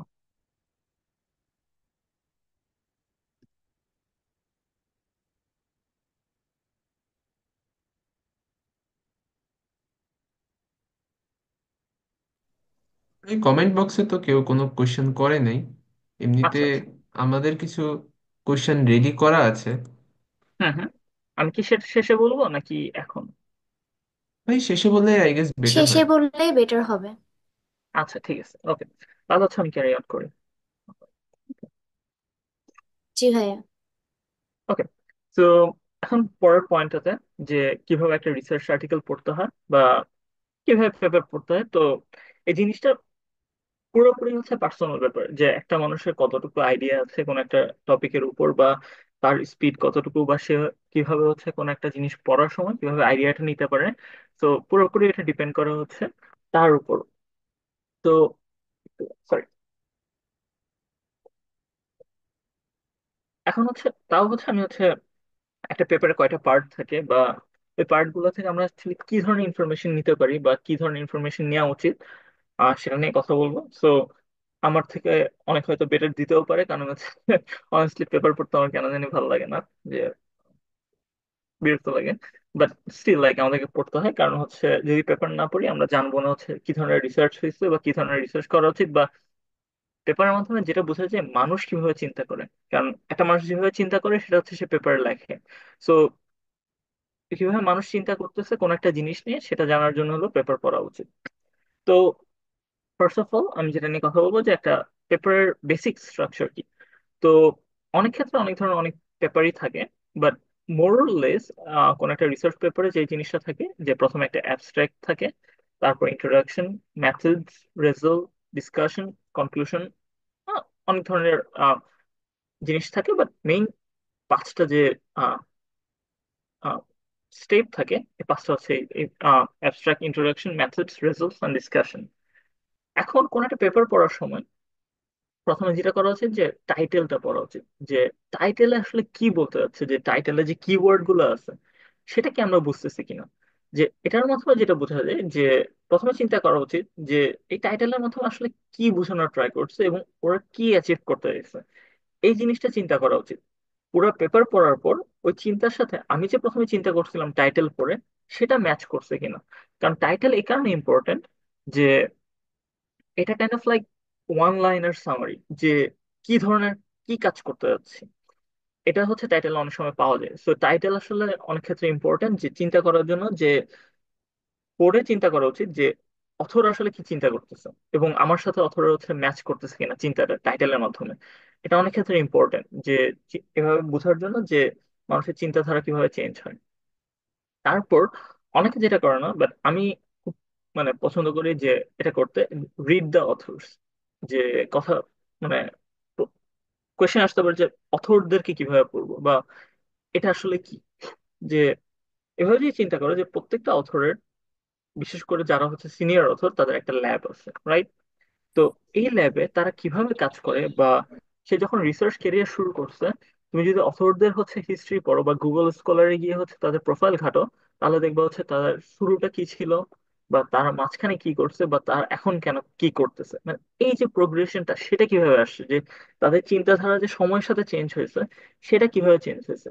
এটা যদি অথরদের প্রোফাইল দেখো, তাহলে হচ্ছে বোঝা যায় যে কেন এই কাজটা করতেছে, বা ওই টাইমে অ্যাকচুয়ালি কি হয়েছিল দেখে অথর এই কাজটা শুরু করছিল। তো এইভাবে হচ্ছে বোঝা যায় যে রিসার্চ আসলে কিভাবে চেঞ্জ হচ্ছে। তো এই কারণে ইম্পর্টেন্ট যে অথররা কি করতেছে। আরেকটা জিনিস হচ্ছে কেন অথরদেরকে পড়বো, যে অনেকের ক্ষেত্রে যেটা হয় যে আমরা হচ্ছে বাইরে পড়তে আসতে চাই, রাইট? কোন একটা পেপার পড়ার সময় যদি মনে হয় যে ও পেপারটা ইন্টারেস্টিং, রাইট, আমার সাথে যায়, আমি দেখি অথর, মানে যে ওদের যে সিনিয়র অথর গুলো আছে ওরা কি করে। অনেক ক্ষেত্রে ওদের নিজেদের ল্যাব থাকে এবং ওই ল্যাবে কি কাজ হয়। সো এই জিনিসটাও জানা যায়। সো কাইন্ড অফ লাইক যে প্রফেসর সার্চ করি আমরা, যে ভবিষ্যতে বাইরে অ্যাপ্লাই করার জন্য, সেটা হচ্ছে পেপার পড়ার সময় সম্ভব। যে আমার যদি কোনো একটা পেপার পড়ার সময় মনে হয় যে ওর কাজটা খুব ইন্টারেস্টিং, লেটস ফাইন্ড আউট ওর কি কোনো ল্যাব আছে কিনা, ওই ল্যাবে আমরা কাজ করতে পারবো কিনা। তো এভাবে হচ্ছে দের রিড করাটাও অনেক ইম্পর্টেন্ট আমার মতো। আমি জানি না পার্সোনালি বাকিরা কিভাবে মনে করে, বাট আমার ক্ষেত্রে অথরদের রিড করাটা অনেক ইম্পর্টেন্ট। দেন কোন একটা পেপার পাওয়ার পর যেটা করা উচিত, যে পুরো পেপারটা কাইন্ড অফ লাইক স্কিম করে দেওয়া উচিত, আনলেস আমরা অলরেডি জানি পেপারের ভিতরে কি থাকতে পারে। তো যখন পেপারটা স্কিম করবা, কিছু ক্ষেত্রে মনে হতে পারে যে ও হ্যাঁ, আমি তো মনে হয় এই কিওয়ার্ডটা জানি বা এই টপিকটা হয়তো হালকা জানি, দ্যাটস গ্রেট। বাট অনেক ক্ষেত্রে যেটা হতে পারে, আমি যখন পেপারটা পড়লাম, আমি কাইন্ড অফ লাইক মাথা করে পড়ে গেলাম যে আমি তো জানি না কি হচ্ছে, না আমার কি রিসার্চ করা উচিত কিনা। ওটাও ভালো। কেন? কিছু যদি না জানো, তার মানে হচ্ছে কাইন্ড অফ লাইক তোমার কাছে আরো বেশি জানার হচ্ছে kind of like scope create হচ্ছে, যে আমি টপিকটা জানি না, বাট আমি এটা নিয়ে যদি ইন্টারেস্টেড থাকি, এখন আমি কিভাবে শুরু করব। তখন আমাদের যেটা করতে হয় যে বেসিক্স এ ব্যাক করতে হয়, যে প্রথমে এভাবে চিন্তা করতে হয় ওরা যে ডিভাইসটা নিয়ে কাজ করতেছে সেটা আসলে কি। তো এরপর হচ্ছে আমরা হচ্ছে গুগল, চ্যাট জিপিটি বা বই, এগুলা থেকে কাইন্ড অফ লাইক পড়তে পারি যে ডিভাইসটা আসলে কি এবং কিভাবে কাজ করে। এবং এই যে কথার কথা, কোন একটা ডিভাইস নিয়ে কাজ করতেছে সেটার বেসিক মানে ফান্ডামেন্টাল প্রিন্সিপাল কি। এটা কি কোনো একটা ইলেকট্রোম্যাগনেটিক ফিল্ড ইউজ করে, বা এটা কি কোনো অপটিক্যাল টেকনিক ইউজ করে। এই টেকনিকের জন্য আমাদের যে বেসিক জানা দরকার সেটাকে আমরা জানি কিনা, বা আমাদের ওটা বোঝা উচিত কিনা, বা কোন ইকুয়েশন এই পুরো ডিভাইসটাকে ড্রাইভ করতেছে বা ফেনোমেনাকে ড্রাইভ করতেছে, সেটা পড়া উচিত। সেটা হালকা পড়ার পর বা মোটামুটি ভালো পড়ার পর আমরা হচ্ছে কিছু আইডিয়া পাবো যে হ্যাঁ, এই ইকুয়েশনটা আসলে অনেক ইম্পর্টেন্ট, এটা দিয়ে অনেক কিছু সলভ করা যায়। দেন আমাদের আবার ব্যাক করা উচিত পেপারে, যে এই কাজটা যদি করে, তখন যেটা হয় আমরা kind of like pre requisite কিছু মানে আইডিয়া আমরা অলরেডি পেয়ে গেলাম, যে ওকে, এই ধরনের ইকুয়েশন থেকে এই ধরনের কাজ হয়। এবং এরপর যদি আমরা পেপারটা পড়ি, অবশ্যই হচ্ছে আমরা বেটার পড়তে পারবো পেপারটা, কারণ হয়তো আমাদের শুরুতে কোনো কিছু জানা ছিল না, কিন্তু আমরা হচ্ছে যখন একটু একটু করে বেসিক গুলো হচ্ছে নিতে পারতেছি এবং লিঙ্ক আপ করতে পারতেছি, অনেক ক্ষেত্রে পেপার পড়াটা অনেক ইজি হয়ে যায়। তো এরপর যে জিনিসটা হচ্ছে, আমি আবার পড়তে গেলাম। তো পড়ার সময় যে জিনিসটা করব, যে আমি হচ্ছে প্রত্যেকটা পার্ট নিয়ে হচ্ছে কথা বলবো এখন, যে অ্যাবস্ট্রাক্টটা কি, অ্যাবস্ট্রাক্ট থেকে কি ধরনের ইনফরমেশন পাওয়া যায়। তো মেইনলি অ্যাবস্ট্রাক্ট হচ্ছে পুরো পেপারের সামারি। তো অ্যাবস্ট্রাক্টে যখন পেপার লিখবে কেউ বা পেপার পড়বে, কি জিনিস ইম্পর্টেন্ট ওইখানে সেটা হচ্ছে যে পেপারটা আসলে কিসের বেসিসে হচ্ছে। কিছু পেপার থাকে যে ম্যাথডস পেপার, যে ওরা কোনো একটা টুল আবিষ্কার করার ট্রাই করতেছে। আর কিছু ক্ষেত্রে ওরা রেজাল্ট বা অ্যাকুরেসির উপর ফোকাস করতেছে। সো ওই অ্যাবস্ট্রাক্ট থেকে আমরা বুঝতে পারবো যে ওরা কি ইউজ করছে এবং কোন টুল ইউজ করে কি রেজাল্ট পাইছে, বা ওদের মেইন গোল কি ছিল। জাস্ট 250 ওয়ার্ড বা 300 ওয়ার্ড একটা সামারি পুরা পেপারে। তো কাইন্ড অফ লাইক পুরা পেপার আহ আসলে কি করতে হচ্ছে সেটা যদি বুঝতে হয়, অ্যাবস্ট্রাক্ট দিয়ে বুঝতে হয়। সো অনেক ক্ষেত্রে অনেক অ্যাবস্ট্রাক্ট পড়তে চায় না, but that's fine. But abstract kind of like পুরো পেপারটাকে সামারি করে। সো ওটা মোটামুটি বোঝা যায় যে এটা কি আমার ইন্টারেস্টের মধ্যে যায় কিনা, যে আমি এই পেপারটা পড়বো কিনা। এটা অনেক ক্ষেত্রে রিসার্চ করা যায় অ্যাবস্ট্রাক্ট থেকে। তারপর যেটা আসে ইন্ট্রোডাকশন বা লিটারেচার রিভিউ অনেকে বলে। তো এটা অ্যাকচুয়ালি কি? তো ইন্ট্রোডাকশনে কি কি জিনিস পাওয়া যায়? তো ইন্ট্রোডাকশনে মেনলি প্রথমে সবাই যেভাবে শুরু করে, যে ব্যাকগ্রাউন্ডটা কি বা মোটিভেশনটা কি, যে আমি একটা কাজ করতেছি বা পেপারটা লিখতেছি, এটার দরকারটা কি। কথার কথা, তুমি একটা ডিভাইস বানাচ্ছ, এই ডিভাইসটার প্রি রিকুইজিট মানে ডিভাইসটা এখানে আসছে কেন বা কি দরকার। ধর কথার কথা, আম, কেউ একজন বোন হেলথ নিয়ে কাজ করবে, রাইট? সো বোন যখন আমাদের ভেঙে যায়, তখন আমরা কি করি? এক্স রে নিয়ে কাজ করি। সো ব্যাকগ্রাউন্ডটা হচ্ছে এরকম যে প্রচুর মানুষের হচ্ছে বোন ভাঙতে পারে বা বোন ক্যান্সার হতে পারে, বাট অনেক ক্ষেত্রে হচ্ছে ডিটেকশনটা পারফেক্ট না। সো এটা কাইন্ড অফ লাইক হ্যাঁ, অনেকে এক্স রে ইউজ করে, বাট কারেন্ট কন্ডিশনে যেটা হচ্ছে যে হয়তো এক্স রেটা পারফেক্ট না।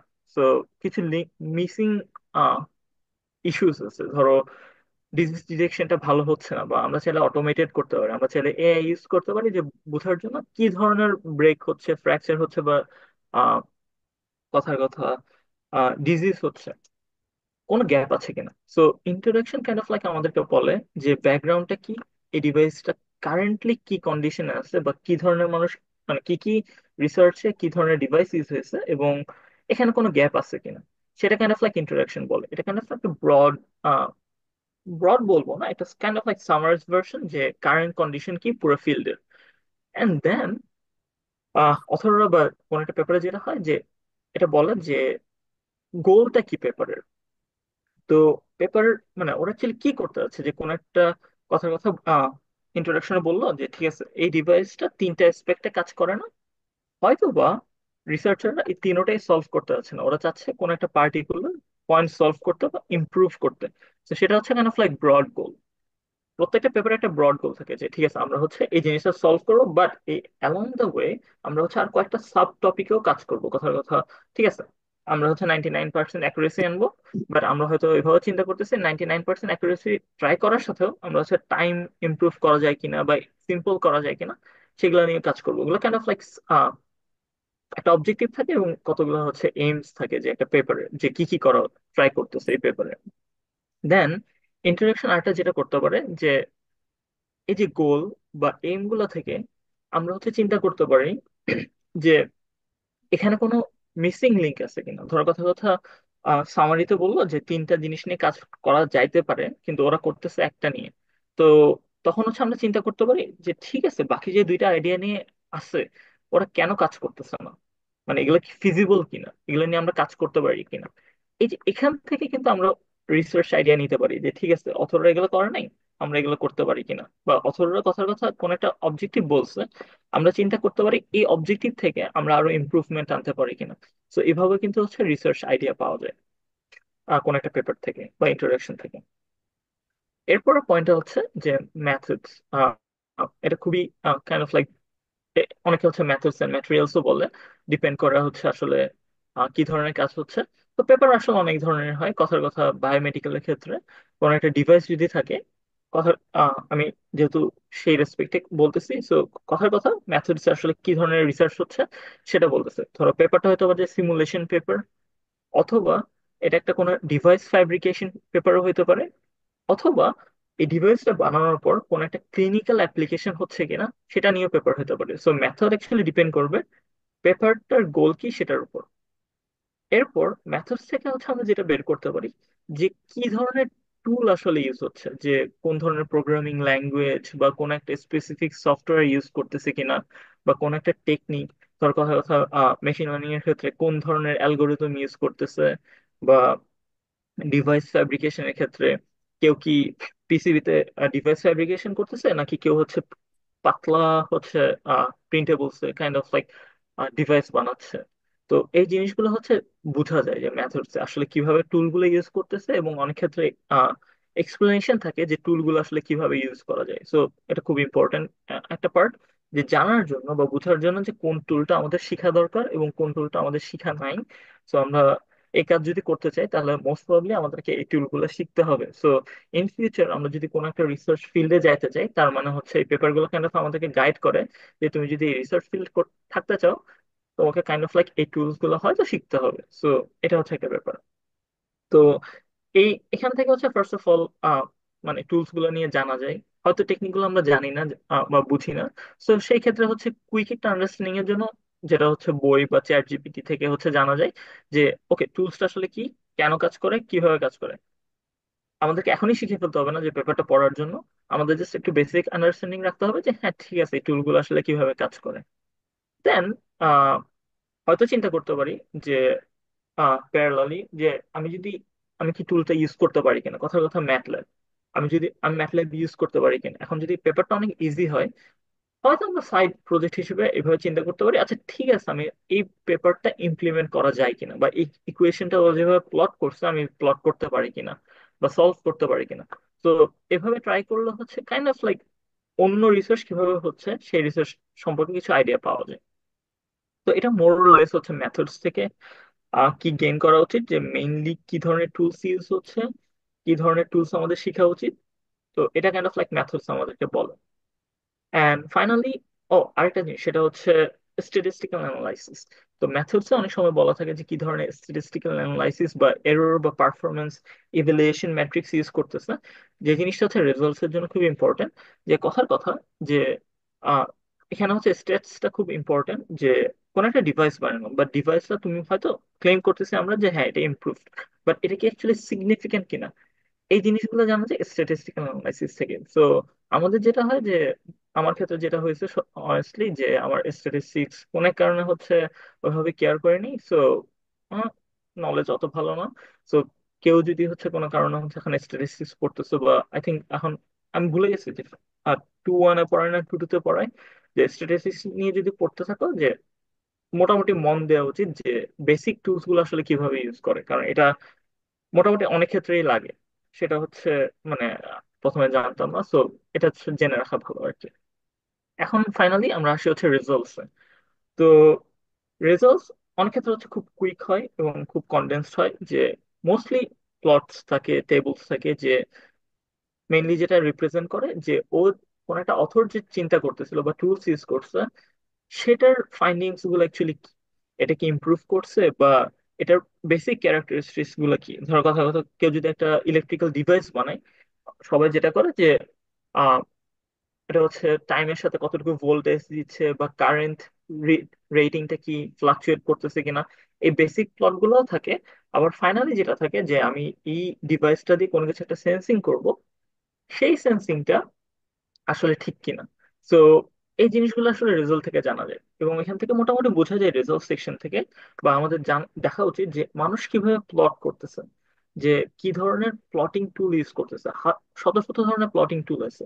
ম্যাটল্যাবে এক ধরনের প্লট করা যায়, পাইথনে এক ধরনের প্লট করা যায়, আর বা অরিজিনে এক ধরনের প্লট করা যায়। সো কি ধরনের টুলস ইউজ করতেছে, ইভেন এক্সেলও খুব সুন্দরভাবে ইউজ করা যায়। সো এই টুলস গুলো আসলে শিখে রাখা উচিত এই কারণে যে আমি হয়তো রিসার্চ করবো না, কিন্তু ডেটা ভিজুয়ালাইজেশন আসলে অনেক বড় ইম্পর্টেন্ট ফ্যাক্টর। যে অনেক ক্ষেত্রে আমরা যখন জবে যাব, যদি রিসার্চ না করি, যে আমাদের অনেক সময় প্লট করতে হয়, রাইট? সো এই প্লটিং টুলস গুলো আসলে কে কিভাবে ইউজ করতেছে, কেন করতেছে, জেনে রাখা আসলে বেটার, বা অ্যাটলিস্ট আইডিয়া রাখা উচিত যে আমরা কোথায় গিয়ে খুঁজলে আমরা প্লটিং টুলস গুলো পাবো। সো সেটা হচ্ছে মাথায় রাখা উচিত। তারপর হচ্ছে যেটা বলতেছিলাম যে বেসিক স্ট্যাটিস্টিক্যাল প্যারামিটার গুলা কি ইউজ করতেছে, কিভাবে এরর কি ডিফাইন করতেছে, সেগুলো জানা আসলেই ভালো। এগুলো হচ্ছে ইন্ডাস্ট্রি ট্রান্সলেটেবল স্কিল, সো ওইদিকে হচ্ছে ট্রান্সলেট করা যায়। অ্যান্ড ফাইনালি যে অথররা যেটা এক্সপেক্ট করতেছিল সেটার সাথে আউটকামের ডিফারেন্সটা কি, সেটা হচ্ছে রেজাল্টে জানা যায়। বাট এটাই হচ্ছে রেজাল্ট। এরপর হচ্ছে ডিসকাশনে আসি। ডিসকাশন খুবই ইম্পর্টেন্ট একটা পার্ট, যে অনেক ক্ষেত্রে আমরা হচ্ছে এটা খুব ইগনোর করে যাই। বাট ডিসকাশনে মেইনলি রেজাল্টটা ভালোভাবে এক্সপ্লেইন করে, যে এটা কাইন্ড অফ লাইক পুরো একটা ওভারভিউ দেয়। প্রথমে ডিসকাস করে হচ্ছে অ্যাকচুয়ালি কি ধরনের ল্যাকিংস আছে, অথবা কি করতে হচ্ছিল, রেজাল্ট কি বলছে, এবং রেজাল্ট থেকে জানা যায় আসলে শর্টকামিংস গুলো কি। যে হয়তো আমরা কথা কথা চিন্তা করতেছিলাম এই ডিভাইস বানাইলে আমি কোন একটা জিনিস সেন্স করতে পারবো, বা কোন একটা জিনিস আমি প্রেডিক্ট করতে পারবো, কিন্তু পারলাম না। কিন্তু কেন পারলাম না, সেটা হচ্ছে কাইন্ড অফ লাইক অথর তার পয়েন্ট অফ ভিউ এবং সাইন্টিফিক অ্যাঙ্গেল থেকে হচ্ছে ডিসকাস করার ট্রাই করে, যে হ্যাঁ ডিভাইসটা হচ্ছে না বা প্রেডিকশন ঠিক নাই, কিন্তু কেন, এটার কোনো সাইন্টিফিক বেসিস আছে কিনা, সেটা কাইন্ড অফ লাইক অথর হচ্ছে এখানে হচ্ছে ডিসক্রাইব করে, এবং কাইন্ড অফ লাইক ডিরেক্ট করে যে ফিউচার আসলে কিভাবে সলভ করা যায়। এই যে শর্ট কামিংস বা ফিউচার ওয়ার্কস বা অথর কিভাবে চিন্তা করতেছে, এটা থেকে হচ্ছে রিসার্চ আইডিয়া নেওয়া যায়। যে ঠিক আছে এটা কাজ করে নাই, কিন্তু অথর বলে যে ঠিক আছে এটা এই রেসপেক্টে কাজ করবে না, তখন হয়তো চিন্তা আসতে পারে ঠিক আছে এই রেসপেক্টে কাজ করবে না, আমি হয়তো এটা নিয়ে কাইন্ড অফ একটা ফিউচার ডিরেকশন পাইতে পারি কিভাবে রিসার্চ করার। সো এটাই কাইন্ড অফ লাইক মোরলেস হচ্ছে ডিসকাশন নিয়ে কথা বলে।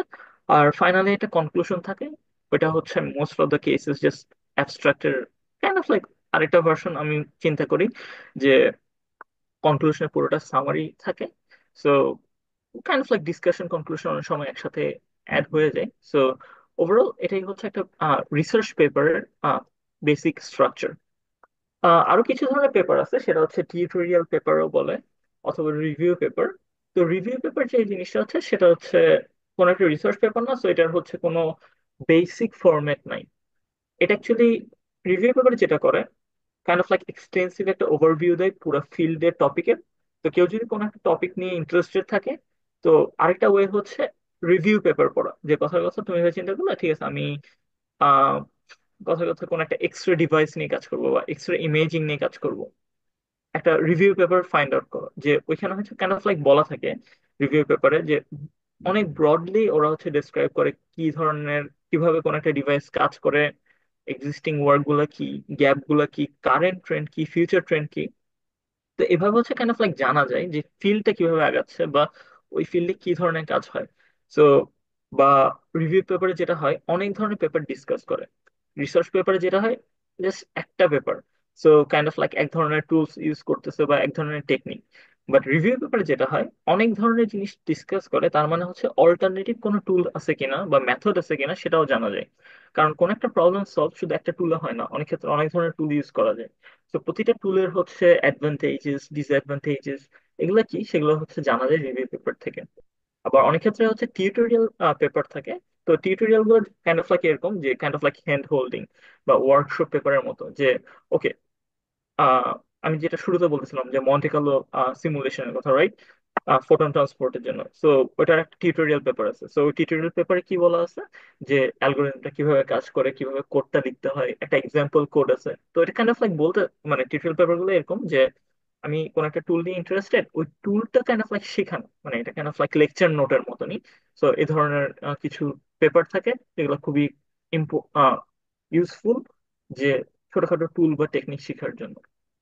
তো ওভারঅল এটাই ছিল হচ্ছে পেপার নিয়ে হচ্ছে সামারি। তো এখন হচ্ছে কাইন্ড অফ লাইক আমি হচ্ছে পার্সোনাল জার্নি নিয়ে কথা বলবো, যে আমি হচ্ছে কি ধরনের রিসার্চ করছি বা এখন কি ধরনের কাজ করতেছি সেটা নিয়ে খুব কুইকলি। তো ফার্স্ট অফ অল হচ্ছে আমি আহ, ছোটবেলা থেকে চিটাগাং বড় হয়েছে। তো তারপর হচ্ছে 2014-এ হচ্ছে ট্রিপলিতে আমি শুরু করছি ব্যাচেলার্স। অ্যান্ড আমার প্রথমে হচ্ছে আমি হচ্ছে রিসার্চ নিয়ে অতটা ইন্টারেস্টেড ছিলাম না, বাট থার্ড ইয়ারে গিয়ে মোটামুটি হচ্ছে হালকা ইন্টারেস্টেড ফিল করছিলাম। প্রথমে হচ্ছে রিনিউয়েবল সিস্টেম অপটিমাইজেশন নিয়ে কাজ করতেছিলাম। তারপর তো বললাম যে ফাইনাল ইয়ারে আমি হচ্ছে বায়োমেডিকেল নিয়ে খুব ইন্টারেস্টেড হয়ে গেল। তো তারপর কাইন্ড অফ লাইক আমার ফিল্ড ওইখানে সুইচ হয়ে গেল। তারপর হচ্ছে আমি কিছুদিন হচ্ছে পোর্ট সিটি ইউনিভার্সিটিতে হচ্ছে লেকচারার ছিলাম। এরপর 2019-এ হচ্ছে আমি টেম্পল ইউনিভার্সিটিতে মাস্টার্স অ্যান্ড পিএইচডি শুরু করি। তো মেইনলি আমার রিসার্চ টপিক ছিল অপটিক্যাল ডায়াগনস্টিক ডিভাইস ডেভেলপমেন্ট। সেটা হচ্ছে যে লাইট দিয়ে কিভাবে হচ্ছে আমরা বিভিন্ন জিনিস সেন্স করতে পারি, ফর এক্সাম্পল পালস অক্সিমিটার যেটা লাইট দিয়ে করে। তো এখন কথা আসছে যে পালস অক্সিমিটার তো অনেক বানানো আছে, তো এটা নিয়ে কি কাজ করা হয়েছে বা হয়। তো আমার মেইনলি যে জিনিসটা কাজ ছিল যে আমি কিভাবে বিভিন্ন ধরনের সিমুলেশন করা যায়, যে দেখার জন্য যে বিভিন্ন কন্ডিশনে কিভাবে অক্সিমিটার কাজ করে এবং করে না, এবং পটেনশিয়াল সলিউশনস গুলা কি। ফাইনালি হচ্ছে আমরা একটা pulse oximeter device new like device ফেব্রিকেটও করছি। সেটা হচ্ছে পুরো কারেন্ট কনভেনশন থেকে একটু ডিফারেন্ট ছিল। আরেকটা ছিল টিসিভি ডিভাইস। টিসিভি ডিভাইস হচ্ছে এরকম যে বাচ্চাদের যখন জন্ডিস হয় তখন, বা আমাদের জন্ডিস হলো আমরা কিন্তু হলদে হয়ে যাই, রাইট? সো অনেক ক্ষেত্রে যেটা হয় মানুষ হলদেটা ভাব দেখে বুঝতে পারে যে ওর জন্ডিস হয়েছে, বা অনেক ক্ষেত্রে যেটা করে হচ্ছে ব্লাড নিয়ে দেখে হচ্ছে জন্ডিস হয়েছে কিনা। বাট নিউবর্নের ক্ষেত্রে এটা অনেক বেশি হয়। সো সেই ক্ষেত্রে যেটা হয় যে বারবার ব্লাড ড্র করতে হয়। তো আমরা হচ্ছে যে ডিভাইসটা ট্রাই করতেছেন সেটা হচ্ছে একটা স্মার্টফোনের সাথে একটা অ্যাপ দিয়ে একটা অ্যাটাচমেন্ট থাকবে। সো অ্যাটাচমেন্টটা হচ্ছে এরকম যে ওটা আমরা হচ্ছে এখানে লাগাবো এবং কয়েকটা ফিল্টার থাকবে, এবং আমরা ইমেজটা নিয়ে অ্যানালাইসিস করে দেখবো যে আমরা অ্যাকচুয়ালি জন্ডিসটা মেজার করতে পারি কিনা। আর এটা যেটা বলেছিলাম পালস অক্সিমিটারের ক্ষেত্রে, যে আমার মেইন রিসার্চ আইডিয়া ছিল যে বা চিন্তা করতেছিলাম যে লাইট স্কিন আর ডার্ক স্কিনের মধ্যে ডিফারেন্সটা কি এবং আমরা কিভাবে ডিফারেন্সটা রিডিউস করতে পারি। এন্ড ফাইনালি হচ্ছে আরো আরো কিছু কাজ করছি, বাট আরেকটা ইম্পর্টেন্ট কাজ ছিল সেটা হচ্ছে ফাইবার অপটিক প্রোব দিয়ে কিভাবে বোন হেলথ অ্যাসেস করা যায়। তো মেইন আইডিয়া ছিল যে ফাইবার প্রোব দিয়ে হাতে থেকে ডেটা নিয়ে আমরা হচ্ছে দেখবো হচ্ছে বোন হেলথ কিরকম। তো এটার জন্য হচ্ছে ডিভাইস ফ্যাব্রিকেশন করা এবং সিমুলেশন করা এগুলো নিয়ে কিছু কাজ করা হয়েছে। এবং ফাইনালি হচ্ছে আমি এখন ইউএস ফুড অ্যান্ড ড্রাগ অ্যাডমিনিস্ট্রেশনে পোস্ট ডক্টরাল ফেলো হিসেবে আছি। তো এখানে আমার রিসার্চ টপিক হচ্ছে হাইপার স্পেকট্রাল ইমেজিং আর এন্ডোস্কোপ। আই গেস এন্ডোস্কোপ সম্পর্কে অনেকে জানে যে এটা অনেক ক্ষেত্রে ইউজ হয়। যে বেসিক জিনিসটা হচ্ছে যে আমরা যখন কোলোনোস্কোপি করে মানুষ বা আমাদের গ্যাস্ট্রিক ট্র্যাক্টের ভিতরে গিয়ে হচ্ছে আমরা ইমেজ করতে পারি যে কি হচ্ছে। বাট এটা অলরেডি আছে, বাট আমাদের মেইন টার্গেটটা হচ্ছে এটাকে কিভাবে ইমপ্রুভ করা যায়। তো সেটা আমরা করার ট্রাই করতেছি হাইপার স্পেকট্রাল ইমেজিং দিয়ে। তো এখন হাইপার স্পেকট্রাল ইমেজিংটা আসলে কি, যে আমরা যখন কোন একটা ছবি তুলি, তার কথা কথা কোন একটা ছবি তুললাম, ছবিটাতে অ্যাকচুয়ালি তিনটা চ্যানেল থাকে, রেড গ্রিন অ্যান্ড ব্লু। সেটা দিয়ে হচ্ছে আমরা একটা ইমেজ পাই। তার মানে হচ্ছে কনভেনশনাল টেকনিক অ্যাকচুয়ালি তিনটা ডিফারেন্ট ব্যান্ড বা ওয়েভলেন্থ ইউজ করে। এখন মাল্টি স্পেকট্রাল নামে একটা টেকনিক আছে যেখানে হচ্ছে জাস্ট তিনটা লাইট ইউজ না করে আরো অনেকগুলো লাইট ইউজ করা। এবং হাইপার স্পেক্ট্রালটা হচ্ছে অনেকগুলো ওয়েভলেন্থ ইউজ করা। কাইন্ড অফ লাইক তিনটা ওয়েভলেন্থ থেকে আমরা শত শত ওয়েভলেন্থে চলে যাচ্ছি। যে ওয়েভলেন্থ আমরা কিছু যেমন হচ্ছে আমরা যেটা জানি যে ভিজিবল ওয়েভলেন্থ যেটা আমরা দেখি, আবার কিছু আছে নিয়ার ইনফ্রারেড। তো হাইপার স্পেক্ট্রালটা হচ্ছে both visible and near infrared use করে। তার মানে হচ্ছে আমরা একটা হিউজ ডেটা কিউব পাই ইনস্টেড অফ লাইক তিনটা channel.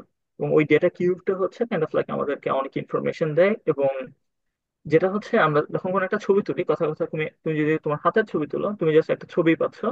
But hyper spectral imaging দিয়ে যদি আমরা ছবি তুলি, তাহলে হচ্ছে আমরা বিভিন্ন ওয়েভলেন্থে আমরা ডিস্ট্রিবিউশন পাচ্ছি। যে কথার কথা ওইখান থেকে আমরা বের করতে পারবো যে এই অংশটাতে কি ধরনের অক্সিজেন আছে, বা কি ধরনের আহ কথার কথা কোনো একটা যদি টিস্যু নাও, সেখানে আসলে কোন ক্যান্সারাস টিস্যু টিস্যু আছে কিনা, সেটাও kind of like hyper spectral imaging দিয়ে অনেকে বের করছে।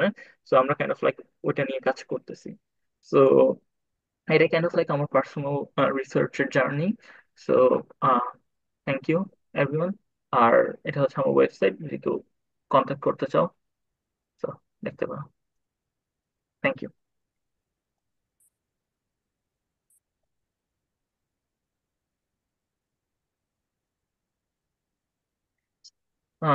আচ্ছা আচ্ছা ভাই, এখন কি কিহনে সেশনে যাব?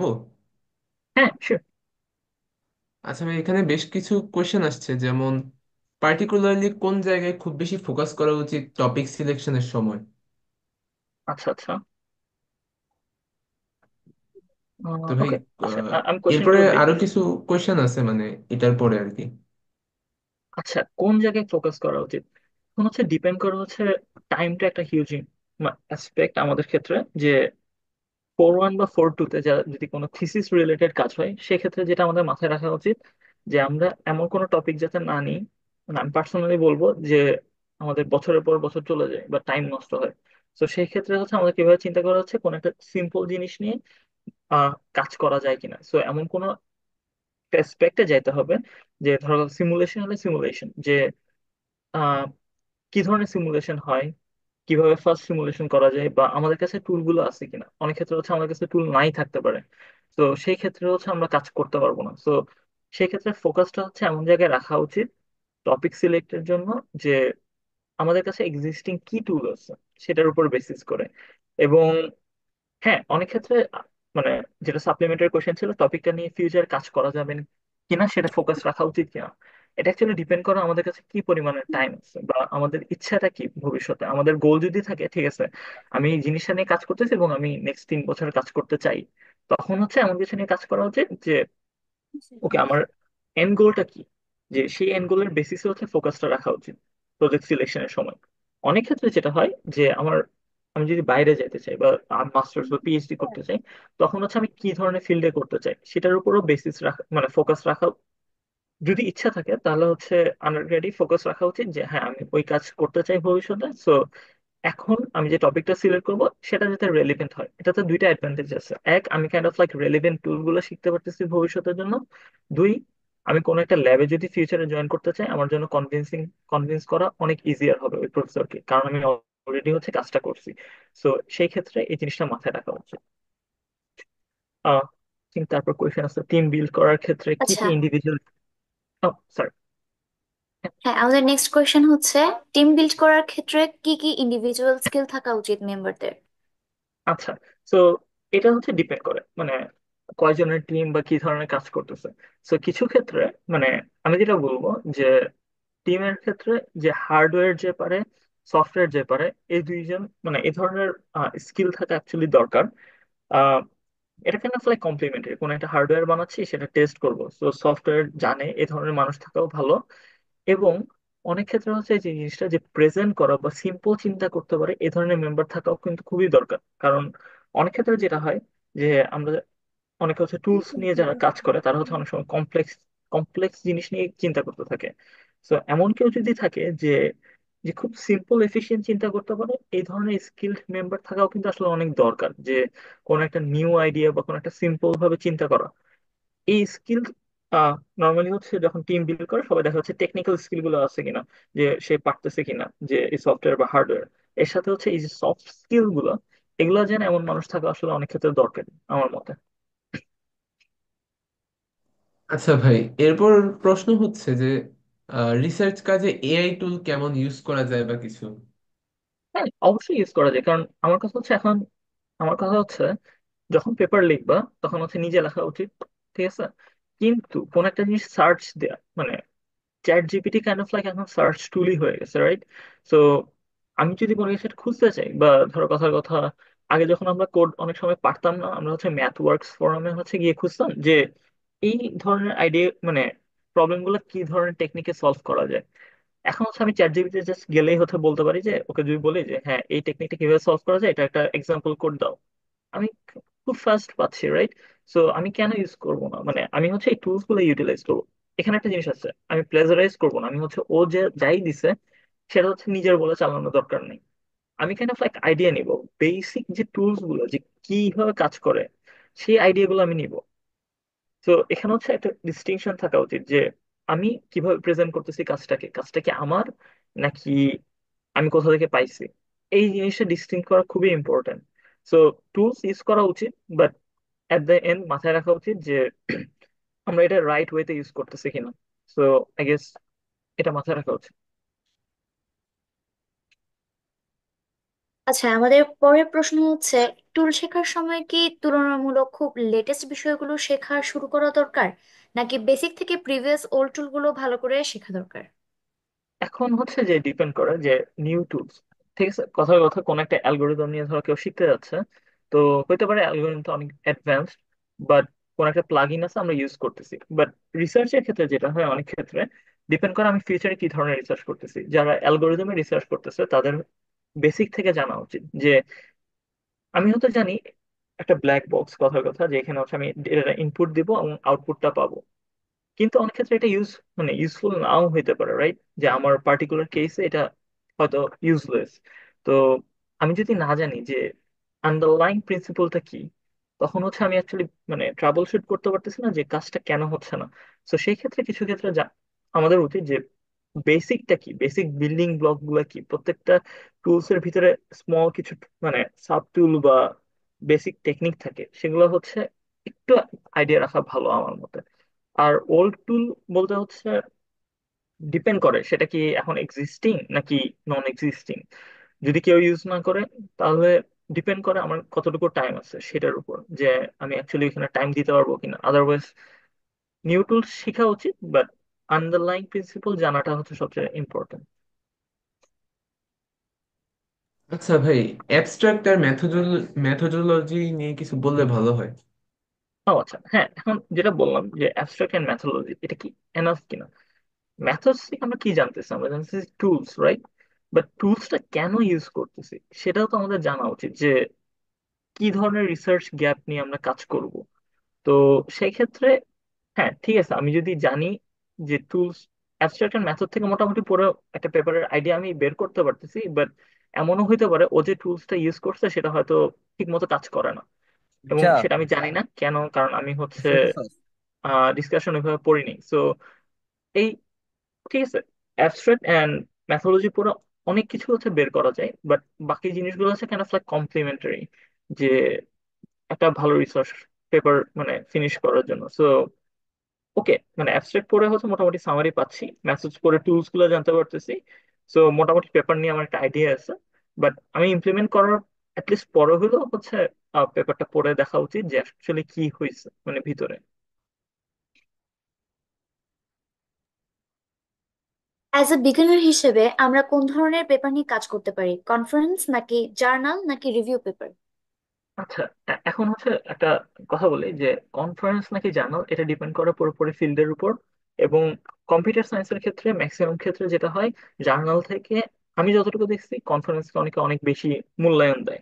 তো তার মানে এই না যে হচ্ছে জার্নাল খারাপ বা কনফারেন্স খারাপ, তো এটা ডিপেন্ড করে হচ্ছে ফিল্ডের উপর।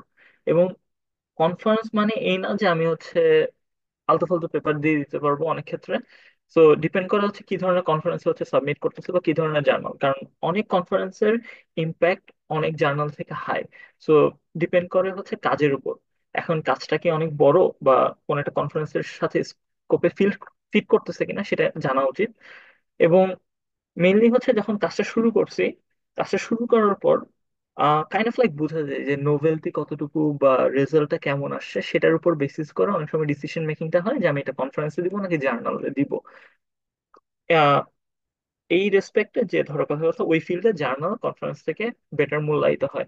তো সেই ক্ষেত্রে আমি হচ্ছে ডিপেন্ড করবে যে ঠিক আছে মানে আমার কাজটা কি এখন ওয়ার্ক ইন প্রোগ্রেস নাকি ফিনিশড। ফিনিশড হলে মোস্ট অফ দ্য কেসে জার্নাল দেওয়াই ভালো, আদারওয়াইজ কনফারেন্স। আর রিভিউ পেপার এক্ষেত্রে হচ্ছে আ- মানে এটা হচ্ছে পুরোপুরি আমার পার্সোনাল পয়েন্ট অফ ভিউ যে আমার মতে রিভিউ পেপার তাদের লেখা উচিত যাদের ফিল্ড নিয়ে অনেক বেশি আইডিয়া আছে। অনেক ক্ষেত্রে অনেকে লেখা শুরু করে দেয় আন্ডার গ্রেডেই, আমার সমস্যা নেই লিখতেছে, বাট আমার পার্সোনাল ভিউ হচ্ছে রিভিউ পেপার হচ্ছে কাইন্ড অফ লাইক এক্সপার্টরা লিখবে, কারণ এটা কাইন্ড অফ লাইক ফিল্ডের হিস্ট্রি কিভাবে সব টুলস ইউজ করতে হয় এটা জানা। হ্যাঁ ঠিক আছে, অনেক ক্ষেত্রে যেটা কারণ অনেকে রিভিউ পেপার লেখে সেটা অনেক ক্ষেত্রে অ্যাকচুয়ালি লিটারেচার সার্ভে হয়ে যায়।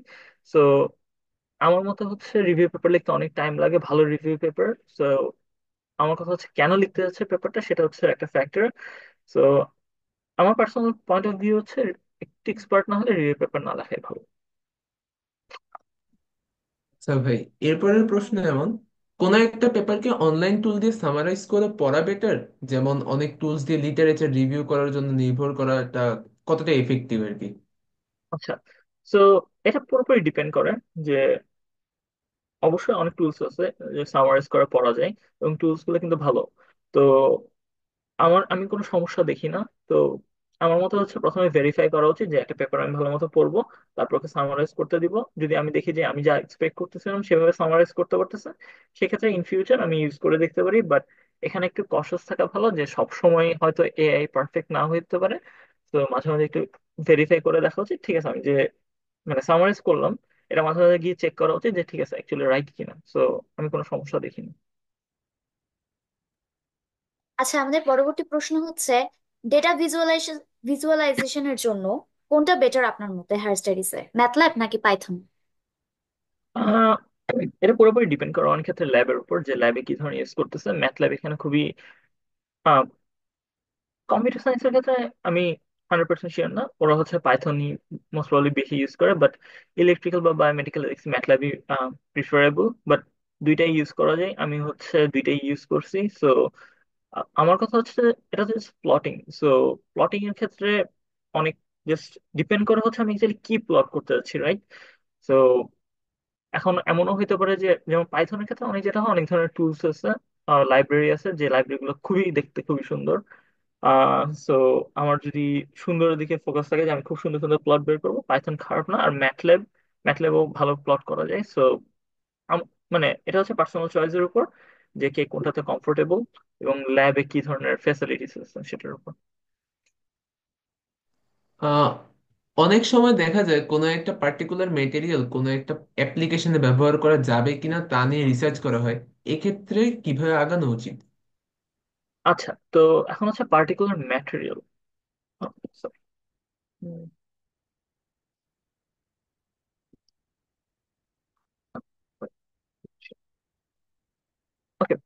So particular material, right? এখন হচ্ছে এটা যে ম্যাটেরিয়াল সায়েন্সের জন্য হয়, আমি হয়তো এখানে বেস্ট পজিশনে নাই আসলে কিভাবে করতে হয়। বাট অবশ্যই আহ, এটা নিয়ে রিসার্চ করা যায়। যেমন হচ্ছে কথা কথা আই গেস অনেকে হচ্ছে সোলার সেল নিয়ে কাজ করে যে ওরা হচ্ছে ম্যাটেরিয়াল প্রপার্টি চেঞ্জ করে যে এই ম্যাটেরিয়াল দিয়ে কি ধরনের এফিসিয়েন্সি পাবো বা পাবো না।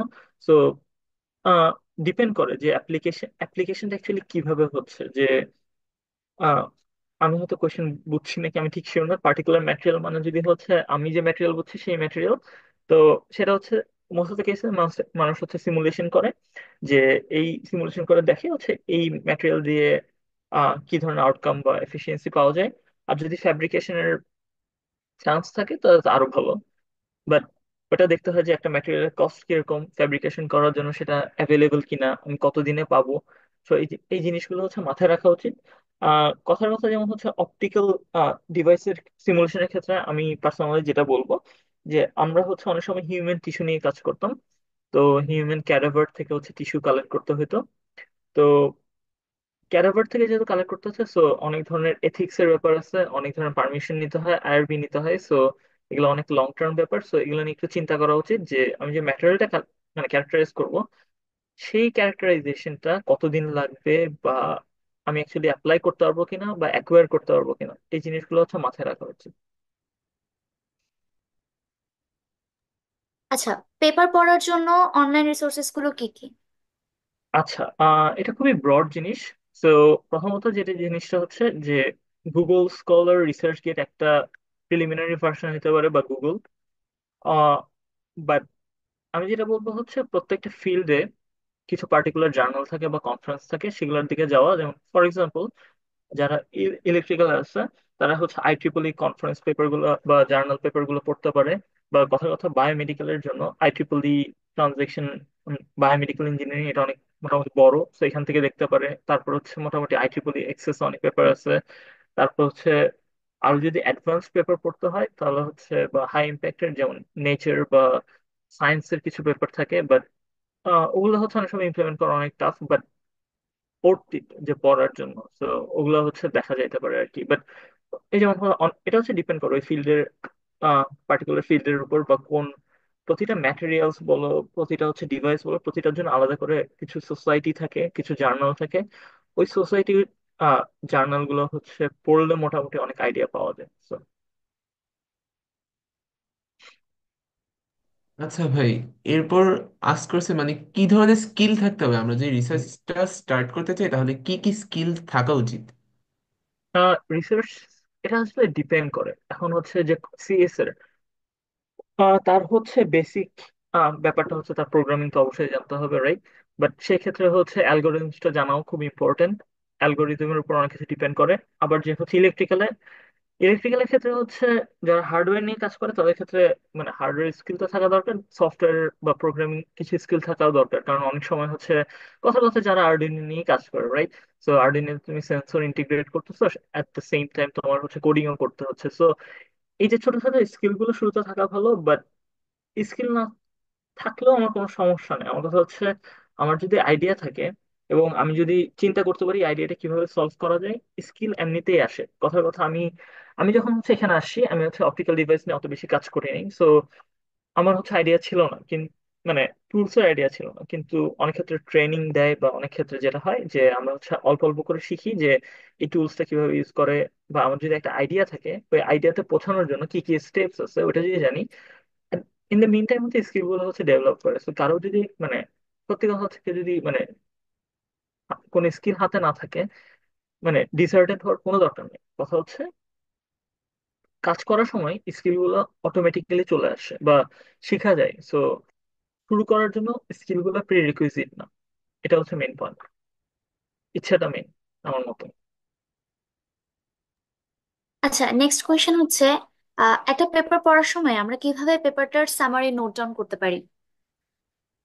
এটা অবশ্য ডিপেন্ড করে পার্সন টু পার্সন।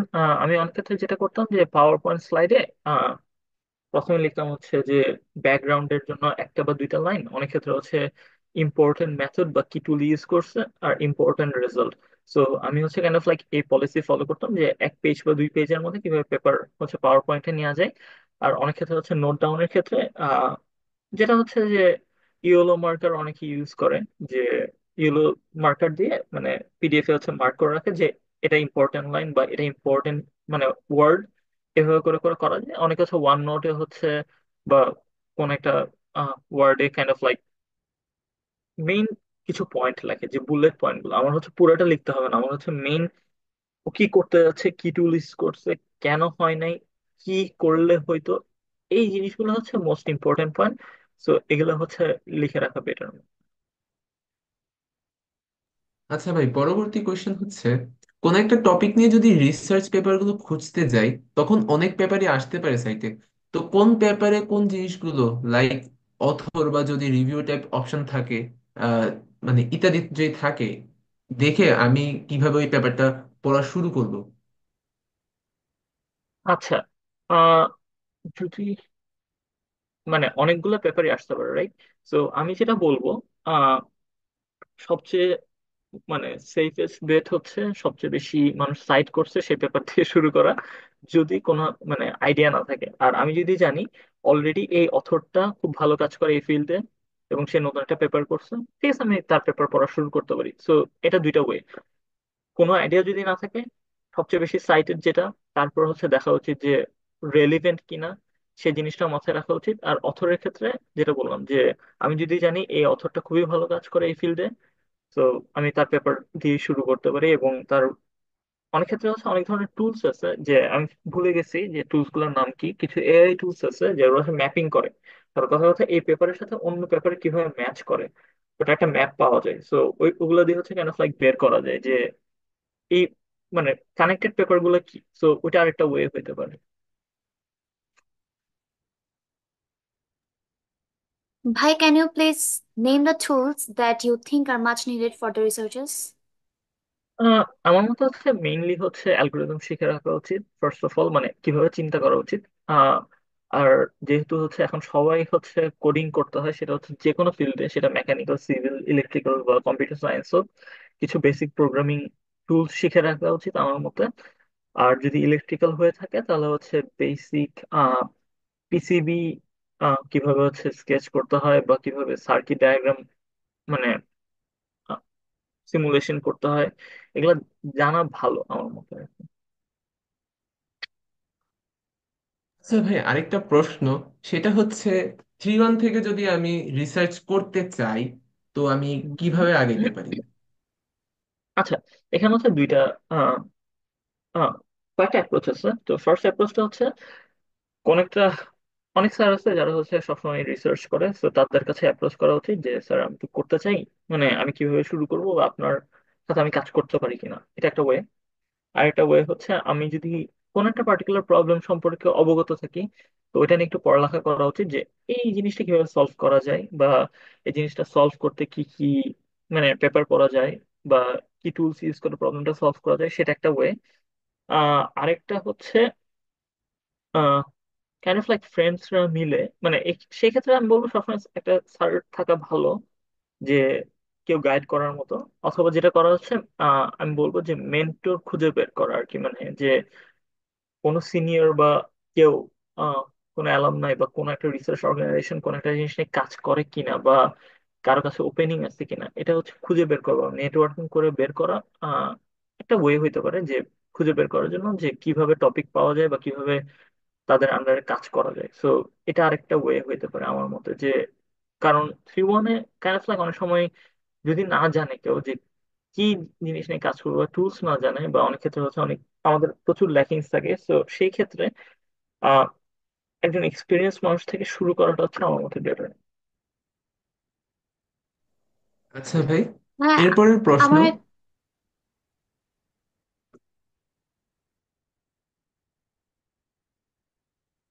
ভাই, আমার একটা প্রশ্ন ছিল। সেটা হচ্ছে একাডেমিক্স এর সাথে সাথে রিসার্চের কাজ কিভাবে কোলাবোরেট করে করা যায় পাশাপাশি। আর হচ্ছে যদি কোনো একটা স্টুডেন্ট ধরেন অত বেশি প্রো লেভেলের কেউ না, কোডিং এও না, এমএল এও না, তাহলে সে হচ্ছে তার কিভাবে রিসার্চ ফ্যাক্টরটাতে আগানো যায়? আমার কথা হচ্ছে মানে কেউ তো শুধু প্রো থাকে না, তো সে আস্তে আস্তে শিখবে। তো আমার কথা হচ্ছে টাইম কতটুকু আছে, যে এক্সপেন্ডেবল টাইম, বা সে কতটুকু টাইম অ্যালোকেট করতে পারছে, তার উপর শেখা যায়। যে কোন একটা টুলসে প্রথমে হয়তো সে জানে না, বা কোন একটা টেকনিক জানে না, বাট টাইমের সাথে অবশ্যই মানে সে সেটা জানবে। তো আমার কথা হচ্ছে টাইমটা হচ্ছে হিউজ ইম্পর্টেন্ট ফ্যাক্টর। আর একটা যেটা হচ্ছে, সো টাইম দিলে অবশ্যই সে শিখতে পারবে। আমি এটা বিশ্বাস করি হচ্ছে যে অ্যাটলিস্ট মানে টুয়েটার যারা আছে তারা সবাই হচ্ছে অলমোস্ট সেম। তো তাদের সবার সেম স্কিল আছে, জাস্ট হচ্ছে টাইম কতটুকু অ্যালোকেট করতে পারতেছে সেটার উপর ডিপেন্ড করে। তারপর যে জিনিসটা হচ্ছে যে একাডেমিক্স এর সাথে কিভাবে ব্যালেন্স করা যায়। তো আমার কথা হচ্ছে মানে এটা অ্যাকচুয়ালি পুরোপুরি নিজের ইচ্ছার উপর, এবং একাডেমিক্স এর বাইরে হচ্ছে আমরা কিসে ইনভলভ আছি সেটার উপর ডিপেন্ড করে। সো আলটিমেটলি টাইম ম্যানেজমেন্ট একটা হিউজ ইস্যু। অ্যান্ড যে জিনিসটা হচ্ছে আহ আমি যদি হচ্ছে মোটামুটি হচ্ছে মাথা থেকে বের করতে পারি যে আমাদের হচ্ছে চুয়েটে অনেক ক্ষেত্রে অনেক ফ্রি টাইম থাকে, ধরো অনেক ক্ষেত্রে 1 মাস বন্ধ হচ্ছে, 15 দিন বন্ধ হচ্ছে, রাইট, বা উইকেন্ডস গুলা। তো সেইগুলো থেকে আমি কিছু টাইম বের করতে পারি কিনা, সেটা হচ্ছে মানে রিসার্চের জন্য খুব ইম্পর্ট্যান্ট একটা জিনিস, যে টাইম বের করাটা আসলে honestly।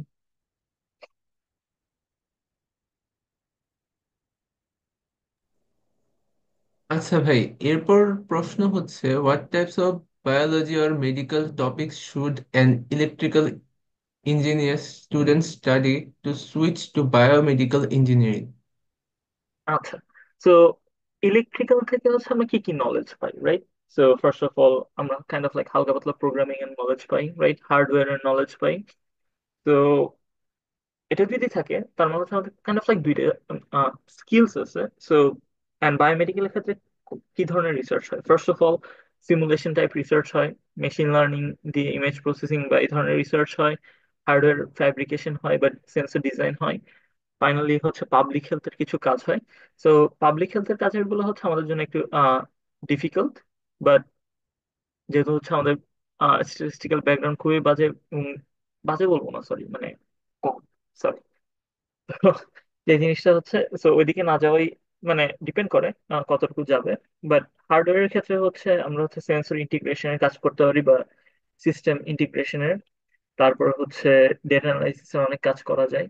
সো এটা ডিপেন্ড করা হচ্ছে বায়োমেডিকেলের পার্টিকুলার কোন টপিক নিয়ে আমরা ইন্টারেস্টেড সেটার উপর, যে কোন একটা ডিভাইস যদি আমাদের পছন্দ হয় তো আমাদের দেখা উচিত যে ডিভাইসটা কিভাবে কাজ করে।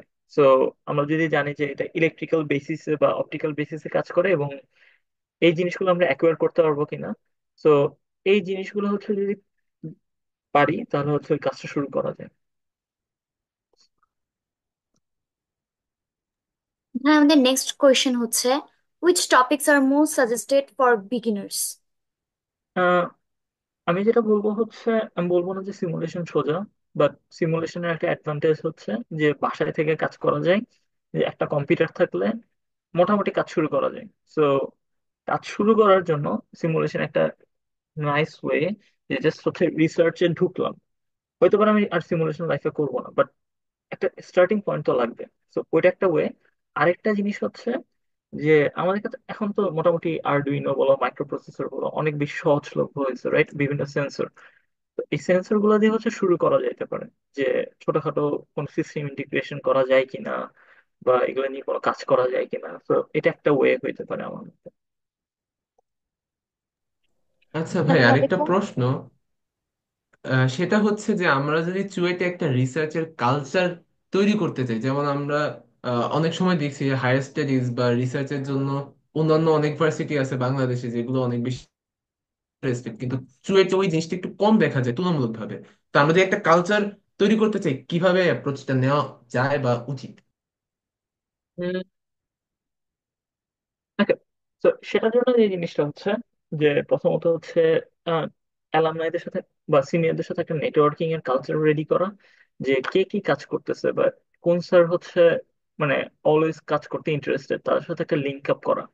এন্ড আমার মতে হচ্ছে অনেক ক্ষেত্রে হচ্ছে আসলে কালচারটা ডিপেন্ড করে হচ্ছে ওই কোহোর্টটা কিভাবে মানে চাচ্ছে বা কি চাচ্ছে, বা তাদের মধ্যে কতটুকু মানে কোঅর্ডিনেশনটা আছে। যে অনেক ক্ষেত্রে যেটা হয় যে কথা কথা কেউ বাইরে আছে বা মাস্টার্স করতেছে দেশে, বা স্যাররা আছে বা পিএইচডি করতেছে, এই ধরনের মানুষগুলো অনেক সময় বিজি হইতেই পারে, বাট আলটিমেটলি কাজটা যখন করবে, যে আন্ডার গ্রাডরাই কিন্তু মেইনলি করে, রাইট? সো তাদেরকে প্রথমত হতে হবে তারা ডিটারমাইন্ড কিনা, তাদের এন্ড গোলটা কি। এবং সেক্ষেত্রে যেটা করা উচিত যে কোন একটা ব্যাচের ভিতরেই নিজেদের মধ্যে মানে কিছু ছোট ছোট গ্রুপ রেডি করা উচিত, যে ঠিক আছে আমরা হচ্ছে কয়জন মিলে কাজটা করি। এবং আমি যেটা বলবো সাপোর্ট সিস্টেম, যে আশেপাশের মানুষ অনেক ক্ষেত্রে হচ্ছে মানে চিন্তা করে না কিসের দরকার রিসার্চ করার বা এইসব, বাট যে জিনিসটা করা যায় যে এই ছোট ছোট গ্রুপগুলোকে এক্সপ্যান্ড করা উচিত, বা এরকম কয়েকটা গ্রুপ যদি ক্রিয়েট হয়ে যায়, আলটিমেটলি মানুষ রিসার্চের দিকে কাইন্ড অফ লাইক বলবো না মনোযোগী, যে অনেক বেশি ফোকাসড থাকে আর কি। তো কালচারটা আসলে একদিনে হয় না, যে এভাবে প্রথমে শুরু করতে হয় যে ছোট গ্রুপ থেকে, তারপর যখন মোস্ট অফ দ্য কেসেস মানে আমি যেটা বলবো যে আমরা সবসময় সিনিয়রের দিকে তাকাই থাকি, রাইট? যে ওকে,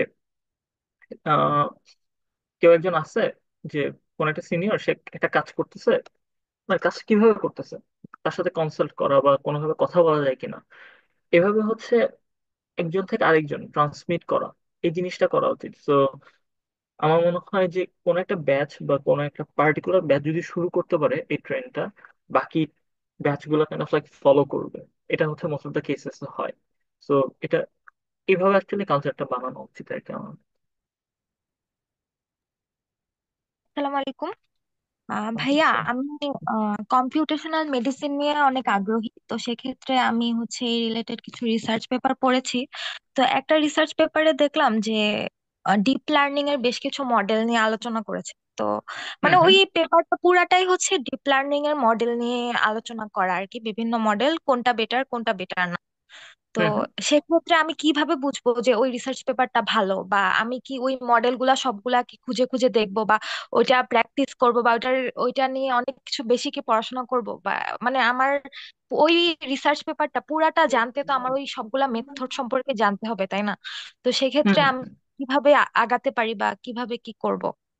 আচ্ছা, এক্ষেত্রে যে জিনিসটা হচ্ছে, ডিপ লার্নিং এর ক্ষেত্রে অনেক ধরনের টুলসই থাকে। তো ফার্স্ট অফ অল যে জিনিসটা হচ্ছে, কোন মানে এক্ষেত্রে হচ্ছে জার্নালের বা পেপারটার যে কোথায় পাবলিশ হয়েছে সেটা, বা অথররা কি কাজ করে, বা ওদের আগে ট্র্যাক রেকর্ড কি, সেটাও কিন্তু কাইন্ড অফ লাইক ইম্পর্টেন্ট।